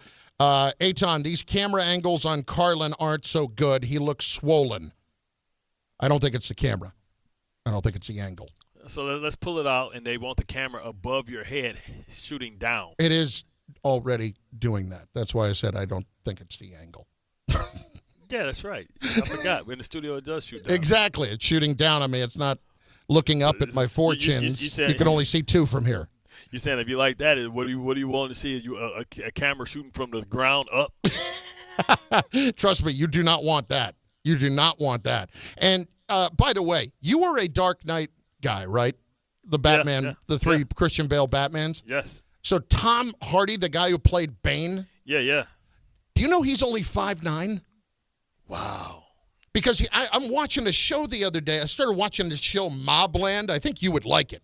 It's him, it's Pierce Brosnan, and it's Helen Mirren, and it's good. It's a good show. I love him. I didn't like him so much in the Venom stuff. Like the old Luffy type of loser type guy. But I loved him in the Drop. But you can tell in this show that he is not that tall. And it just made me want to go back and watch how they It made me want to go back and watch how they shot the angles on him in Dark Knight Rises, because he looks massive in Dark Knight Rises. Well, he probably had the big boots on too that kind of lifted him up, because he had the army boots on, so those can be really big with the big soles. That's an excellent point too. I didn't even think of lifts at this point. Yeah. Hey, here's my guy Will in Sacramento. I met him the other day at the 49ers game. Big Jet fan. Will, what's up, buddy? What's going on, Chris, man? Thanks for putting me on, man. Yeah, absolutely. I just wanted to thank you, man. It was great talking to you the other day. You were super cool. Your wife was amazing as well, man. I just thought it was really nice. Sometimes you meet people you follow, and the interaction isn't what you hope for. And you're a great guy, man. I did look at the Jets game. I remember you asking me, did you see how the Jets lost? Of course they lost, how they always lose. Ever since Bart said can't wait, I've still been waiting. So it's Johnny Pickham's pointed out this morning, Bart, that the Jets have not won a playoff game since you said that, and been to the playoffs since you said that. So maybe you're like the version of Kay going out to Citi Field this year, that you actually are the cause of all of it. For the last 13 years, huh? Jeez. It's been a rough life, man. Will, I got to ask Bart this one question for you, because you posed it to me the other day. I had no problem with it. Will's wife is from California. He's out there. He's from the Bronx, but he's out there because he served in the Air Force and now lives out there now. So he's working at the 49ers games part-time. We appreciate his service. But he has to wear a Niners hat for working security at the game. He's a Jet fan. His wife is a Raiders fan. She calls him a fraud. I think that's garbage. He's getting paid. He's a Manchurian candidate. You know what I'm saying? He's the Trojan horse. You know what I'm saying? We know who you really care about. You know what I'm saying? You're doing what you got to do. You blending in with the crowd, so they don't know that they're sleeping with the enemy. Well, her argument is, technically I work for Levi Stadium, so they do give you Levi Stadium hats that you can wear, but the material is really crappy and it's not fun. It doesn't look swaggy. Yeah. What is exactly, it? All denim? Exactly. It's just like a kind of it's like satin type of material. I just don't. It doesn't look good. The brim looks crappy, and I just got a regular Niner hat, and I initially went in there with the Yankee hat because I'm a Yankee fan too, and I looked like yeah, they didn't appreciate that my first day, and they said you can't wear that. It was better than this other guy I was with. He had a cowboy hat on, but so I have the Niner hat on. And, she calls me she calls me a fraud, but I said, look, my fraud money is paying some of these bills. We put cheese on a taco. You know what I'm saying? We doing what we got to do to eat. Hey, Will, it was great meeting you out there, man. Thanks for calling in. All right, Chris. I appreciate it, man. Thank you. You guys. Good dude. And that's early, too. He just getting up. Yeah, it is. But he listens on the app all the time. He listens all the time to the station, loves us, And I'm walking through the press box, and this guy says, Carlin, recognized me from nowhere, and yeah? And I chatted with him. Carlin, what the hell are you doing out here? And that was exactly what he said to me. What are you doing here? But you call games? I know you call games, big fella. Big Jet fan, big Bart Scott fan, huge Bart Scott fan, and really. Sorry, I let you down, brother. No, you didn't let him down. How did you let him down? I jinxed the team. Oh well, that's different. I mean, I'm calling Kyrie, and we're gonna do a sage. Gets a sage, yeah. Okay. Get some rose quartz. I mean, do you really have to call Kyrie to do that? Can't you just do it on your own? No, because he has the Native American Indian leaf right in his ear. That's not all he's got. Chief Strongbow. Here's Brian and Rockaway up next. Brian, what's going on, dude? How we doing, gentlemen? Good afternoon. I'm in this predicament. My wife and I are expecting our first child within the next 2 weeks. We're excited. Already love the kid unconditionally, right? And they're not even here yet. But as a lifelong Jets fan, I have this existential dread that if I raise my child as a Jets fan, I'm placing a curse on them and giving them a lifetime of misery like I have experienced. And I honestly don't know what to do. I am beside myself trying to figure this out. I'm so excited thinking about watching a Jet game with my son or daughter in a Jets onesie, go Jets, but what is there to be excited about? And then when they're older and they say, Dad, why am I a Jets fan? What am I supposed to say to them? Just, because I am. Why did you put this curse on me? I don't know. But it's really hard when I've been a fan of this team for this long, and I've got nothing to say for it. I don't have anything to back it up.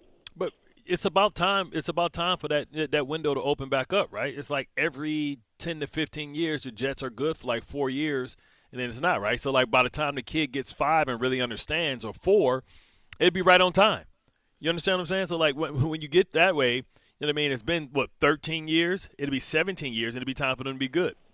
That's the life cycle of a Jet fan, right? You remember the Bill Parcells years, right? Those were the good years. Then, 10, 15 years later, that's when the Eric Mangini, Rex Ryan came? 4 good years every 20. Yeah.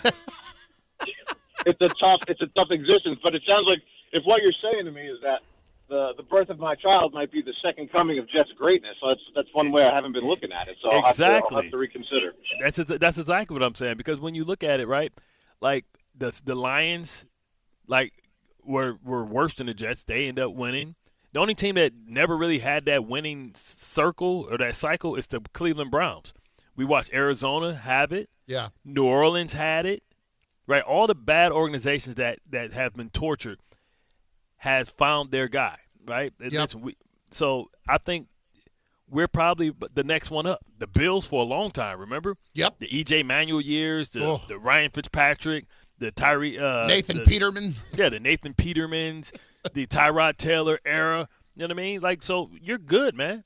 It's about our time for us to get us a franchise quarterback. We haven't had a franchise quarterback since Joe Namath. Now, I don't have kids, but if I did. Starting now. Take your mark, get set, go for IT. Take the free career evaluation at mycomputercareer.edu today. Financial aid is available to those who qualify, including VA benefits.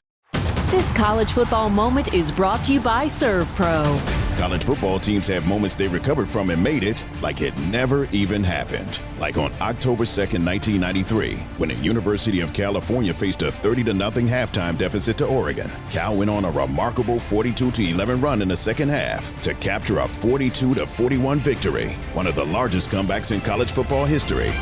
ServPro, like it never even happened. This is an ad by BetterHelp. We all turn to some funny places for support, but not everyone is a therapist. Not everyone is the one. Find your right match with BetterHelp.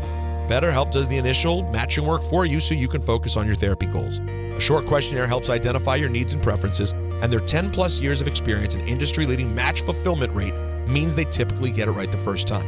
If you aren't happy with your match, switch to a different therapist at any time from their tailored recs. You can join a session with a therapist at the click of a button, helping you fit therapy into your busy life. Plus, switch therapists at any time. As the largest online therapy provider in the world, BetterHelp can provide access to mental health professionals with a diverse variety of expertise.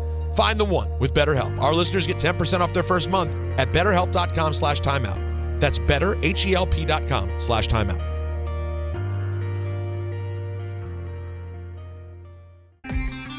There's a lot of reasons why people buy at Ramsey Mazda. It's their selection, it's their customer service, and it's their savings. Lease a new 2025 Mazda CX-90 Turbo Select for $249 for 24 months. Start shopping now at RamseyMazda.com. Choose wisely, choose Ramsey Mazda. Call 833-853-2970 for details. VIN S1225248. MSRP $40,000. Zero security deposit. Ends 9/30/25. Oh, what are you doing? Don't do New York City dirty. New York City's my heart, my soul. I would never do this place dirty because everything I want is in this city. Why would you want to dirty somewhere that you live? This is your home. You don't throw papers out the window, flick cigarette butts. It's disrespectful. Dispose of it the correct way. I would never put trash on the ground. That's why we got trash cans. Don't do New York City dirty. Trash your trash. A message from the Sanitation Foundation. One by one, we keep this city clean, man. Let's get it. At Uline, they know going the extra mile takes hard work. For companies pushing to go further, Uline will go the distance with you. 24/7, they answer the phone to get you the shipping and industrial supplies you need. Business can move fast. Unexpected large orders, adverse weather, new safety guidelines, and changing economic trends. Uline works hard keeping 41,000 items ready to ship, minimizing detours on your way to the extra mile. Visit uline.com. Well, to hit a home run, everything's got to line up perfectly, just like when you find the person you want to marry. When it's time to propose, well, do what I did. Visit the engagement experts at London Jewelers. From their beautiful 2 by London collection to custom designs for any budget, they make finding the perfect ring easy. Visit London Jewelers at any of their 6 locations and tell them I sent you for the Michael K. treatment. London Jewelers, getting it just right.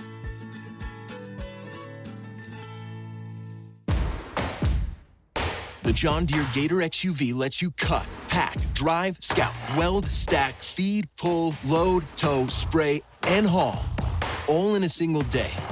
Because with the highest cargo box volume in its class, customizable features, and a towing capacity of up to 4,000 pounds, it gets the job done.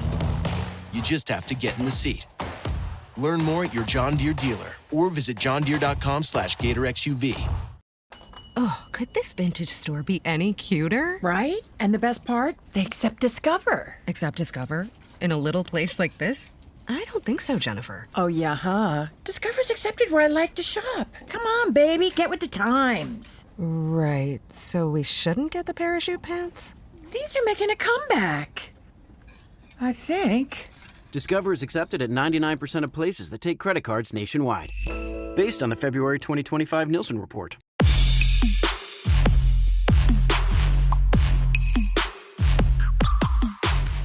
We have breaking news in 30 seconds, Bartholomew. First up, though, the Ryder Cup is in New York. Midtown Manhattan will become golf's biggest stage. Ryder Cup Live at Rockefeller Center transforms the heart of New York City into an epic fan zone during every round. Fans can also see the Michael K. Show broadcast live this Thursday, September 25th, from 1 until 3 p.m.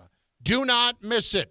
The Michael K. Show at Ryder Cup Live in Rockefeller Center. It's brought to you by Michelob Ultra. No matter what you're playing for, make it superior with Michelob Ultra. 2.6 carbs, 95 calories, a superior taste worth playing for.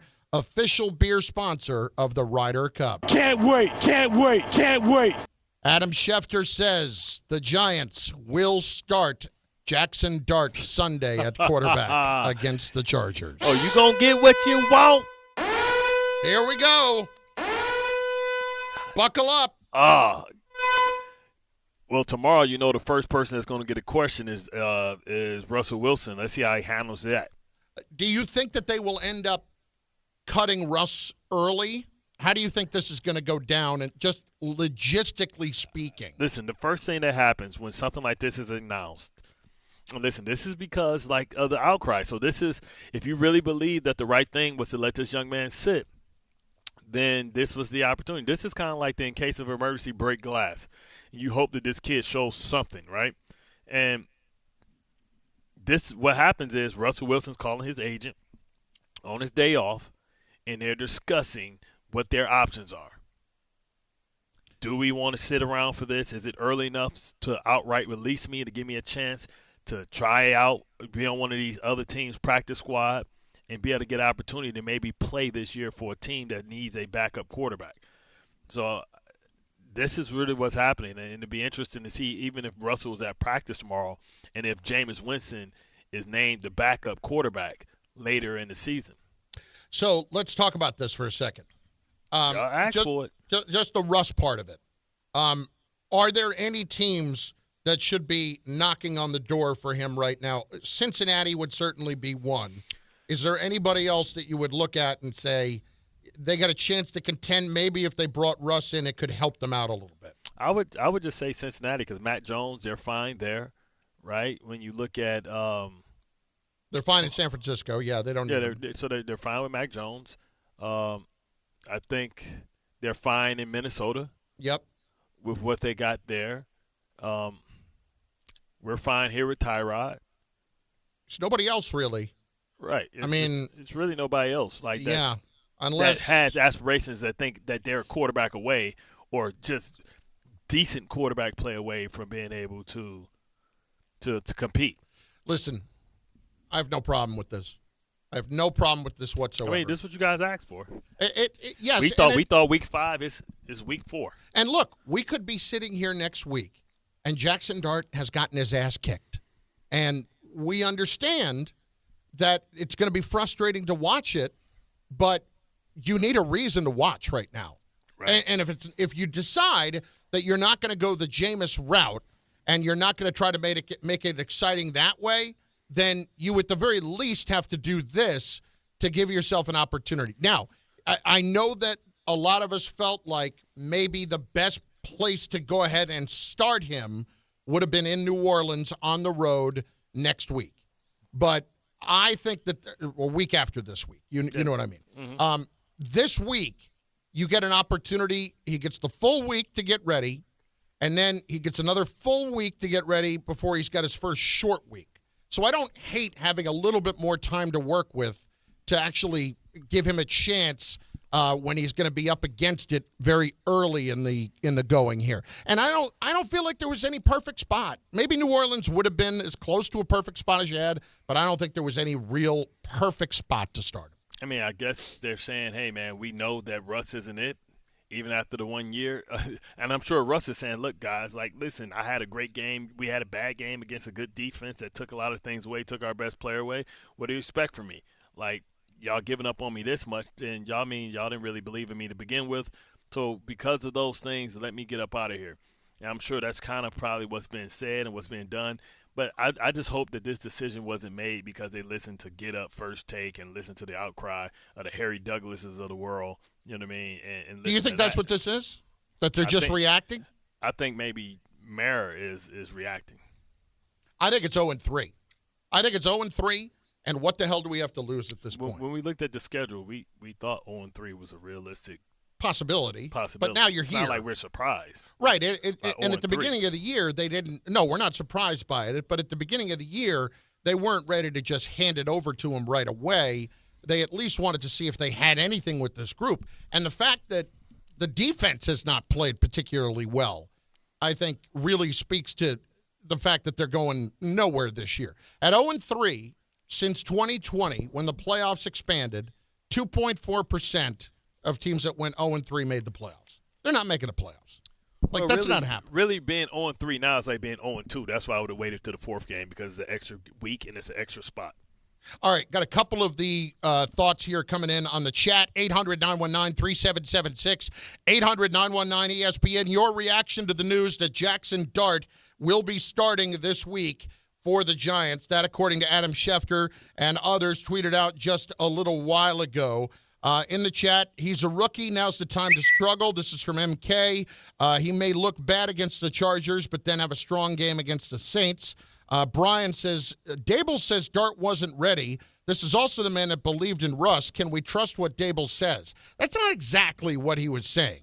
He didn't say Dart wasn't ready because when he said it the last 2 weeks when he's gone into the game, it's we trust him to go into the game. So we do have a trust level in him, but it doesn't really translate, though, of leaving him in for more than 2 plays at a time. Yeah, how far – it's a big difference between we're going to give you the whole game and the game plan.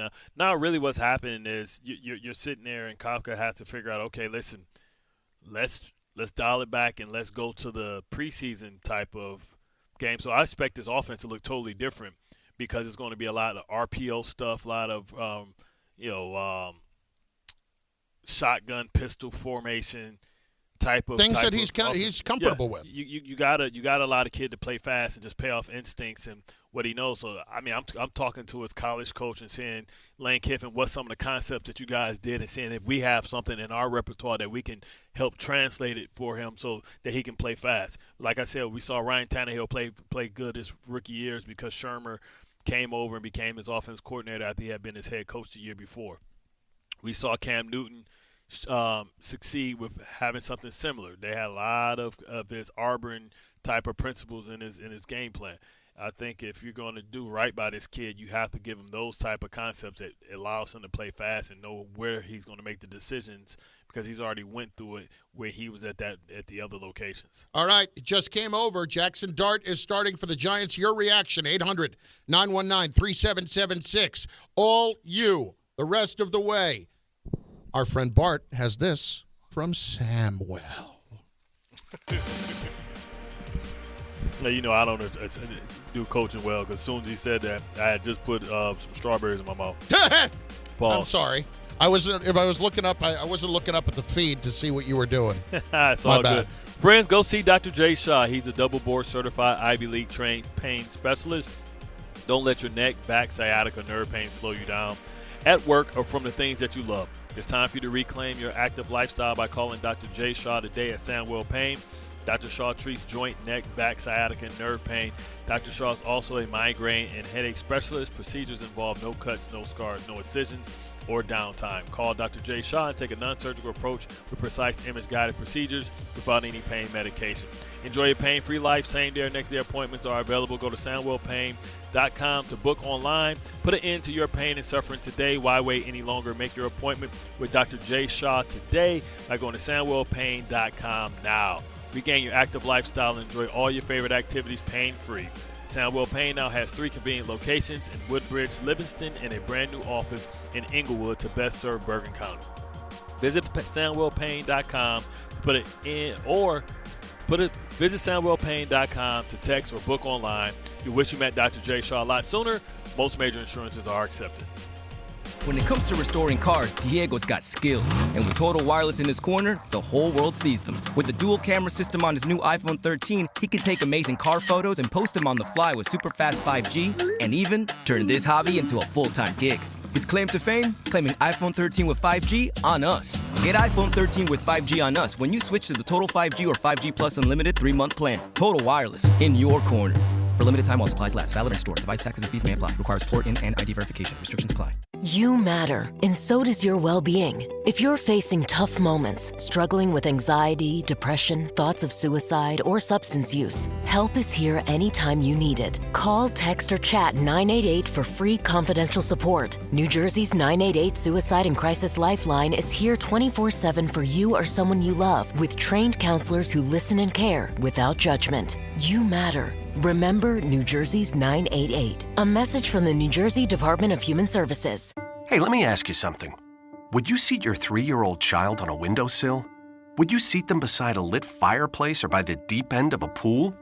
One last question. Would you seat your child in a car seat that's not correct for them?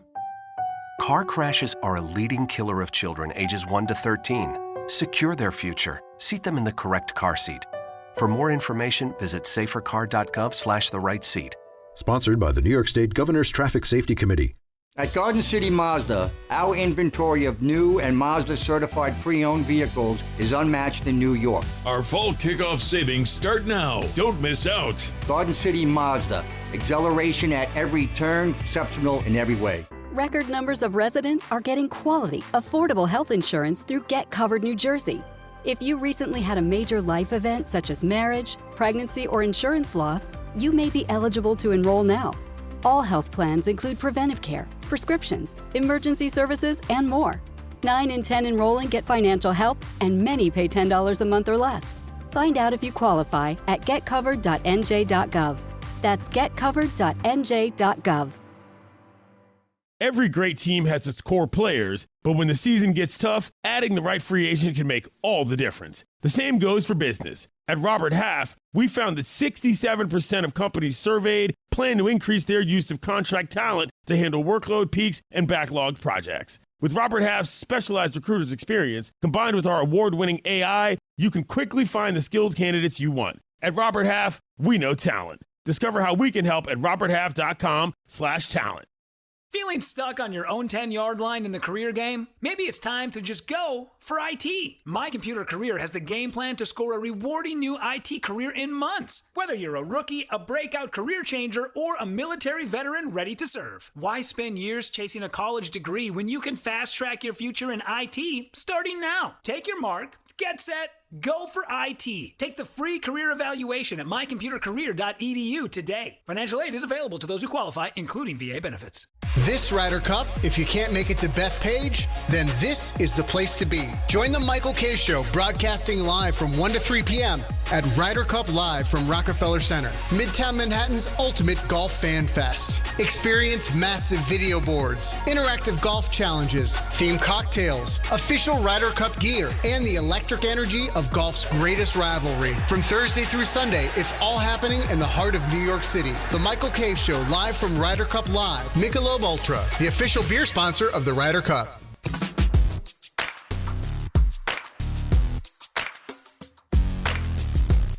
Let's go, 800-919-3776, 800-919-ESPN. Jaxson Dart is starting for the Giants. We're rolling with you the rest of the way. Frank in West New York is up on 880 ESPN and on the ESPN New York app. What's up, Frank? Hey, good afternoon, guys. Unfortunately, when it comes to a quarterback, there's no real way to ever determine when's the right time. I mean, especially after you finish last year 3-14, there's a couple of variables to consider. For one, most of the reasons teams finish 3-14 is because there's a lack of skill at the quarterback position. So realistically, there's no way to know. But as fans, we do deserve a chance to decide whether or not he's the future of the franchise for number one, or do we need to get a divorce from the marriage and move on quicker than we did from Daniel Jones? Even though now Daniel Jones's record, speaks opposite to what we thought last year. Listen, I know what you're saying about that, but I don't think I don't disagree that there's no good time to really start a rookie. I think we're just at a point now where I need the season to at least provide some answers if it's not going to provide wins. And it's not going to provide wins. And the answer is not whether or not Brian Daboll can coach Jaxson Dart. It's whether or not Jaxson Dart can play. Because, frankly, I've already made up my mind on the coach and the GM. So so it's nothing that Daboll can do to save his job? You're already out on him? If he comes out and plays unbelievable football. Is that him or is that Jaxson Dart just a talented player? I do have to give him credit at that point, don't I? Like, if he actually came out, let's just say, all right, you started the year 0-3, right? If you finish the season, let's just say somehow you won 10 games. Man, come on, man. I'm just, you're asking me, I'm telling you. So you're saying he need a miracle? Yes. He need to find he needs him to be the next steaming Willie Beeman. He needs him to be better than Willie Beeman. Willie Beeman was too inconsistent, threw too many picks. Anyway, he needs him to be Jaden Daniels. To me, to save his job, yeah. But tell me this. If he's Jaden Daniels, is that more about Lane Kiffin and how he prepared him, or is it about Brian Daboll? So it still doesn't prove that he's a great coach, right? Right. You either believe that Daboll is a good coach or he's not. Right. If it's Jaden Daniels based on and you're winning games, I have to give the coach a chance. Okay. I have to. And here's the other thing. If he does turn out to be Jaden Daniels and let's say they won 8 games, but he played really well, do I really want to switch things up with him and have him have a new coordinator? Well, that's different, though, because you're talking about Jaden Daniels. Jaden Daniels was an MVP candidate. No, I agree. It's a lot of stuff in the middle of that. All right, how about C.J. Stroud? He was an MVP candidate. It's a lot of stuff in between that. All right, so what do you think? I personally – Who's the guy in New England? If he's Drake May? Yeah, if he's Drake May. No, he's not staying. He's not staying. No. Drake May had a decent first year.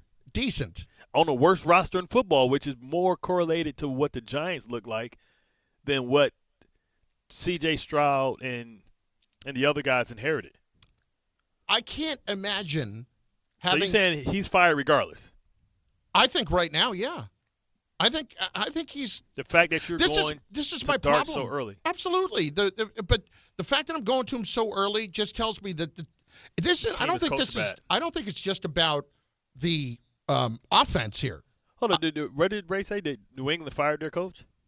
New England fired Gerard Mayo last year. Yeah.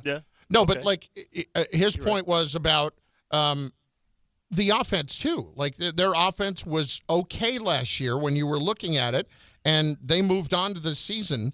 But when I'm the Giants right now and I'm making this decision, I don't think this is just about the quarterback play. Right. It's about the defense. Yeah. Like, remember, he fired Wink Martindale. He's fired a couple of his coordinators. So if your other coordinators come in, then you're either doing a horrible job in is being able to put a staff together. Because I think that's the biggest indictment is the defense. I don't disagree at all. And so that might be the biggest reason why he's here, because this could say to John Mara and this could say to Brian Daboll, well, this is it. And I'm sure that Daboll is looking at this like, this is the only way I'm saving my job right now. Well, I mean, certainly that's the way. Number one, I think this is a John Mara decision ultimately. Yeah. And number two, I think when Daboll says this and opts to do this, he understands that he needs a miracle, and he's throwing a Hail Mary right now. And he's praying. It's a hell of a place to be in 3 weeks, man. Listen, the argument was there. He shouldn't have been back to begin with. He and the GM, you could certainly argue that he shouldn't have been back. And Mara said the only reason, not the only reason, but he did say that, they had a really good draft last year, and that's why Shane is back. But before that, it had been bad. And, all right, I could have told you that Malik Neighbors was going to be a good player. A lot of people could have. Yeah, it's kind of hard to miss on a first-round draft pick. I know they've done that. Watch Evan. Listen, we know something's going to be up. If Evan Neal goes somewhere and be a left tackle, he's like, hey, yo, Evan, why you play so bad, man? Because I'm a left tackle. They ain't put me at left tackle. I was one of the best left tackles in all of football. They put me at right tackle. I'm not ambidextrous. Brian in Manhattan is next. Brian, what's going on, dude? Hey, guys. How are you? Good. First of all, Mobland is amazing. Very good show. I'm not ready to say amazing yet, but I'm only halfway through. Yeah, it gets better. The acting, I don't know how they pay for this show. There's so many great actors. Yeah, I mean, Helen Mirren's in this show, for Pete's sake, Bart. I mean, how do you pay for her? Your subscriptions. Dude, she's incredible. That's a great point. Keep watching. Anyway, I'm very excited about Dart starting, and it's not because I know he's going to be good. It's just that, I mean, I'm sorry. I hate to go backwards, but what were the Giants thinking? Signing Jameis. I mean, obviously they signed Tommy DeVito initially, then cut him. But they signed Jameis, then they signed Russ, then they draft Dart. I mean, it's just stupid, right? And they traded up, and I know exactly what they gave up for him, but I'm sure it wasn't good. It was a second-round pick this year, and their second last year.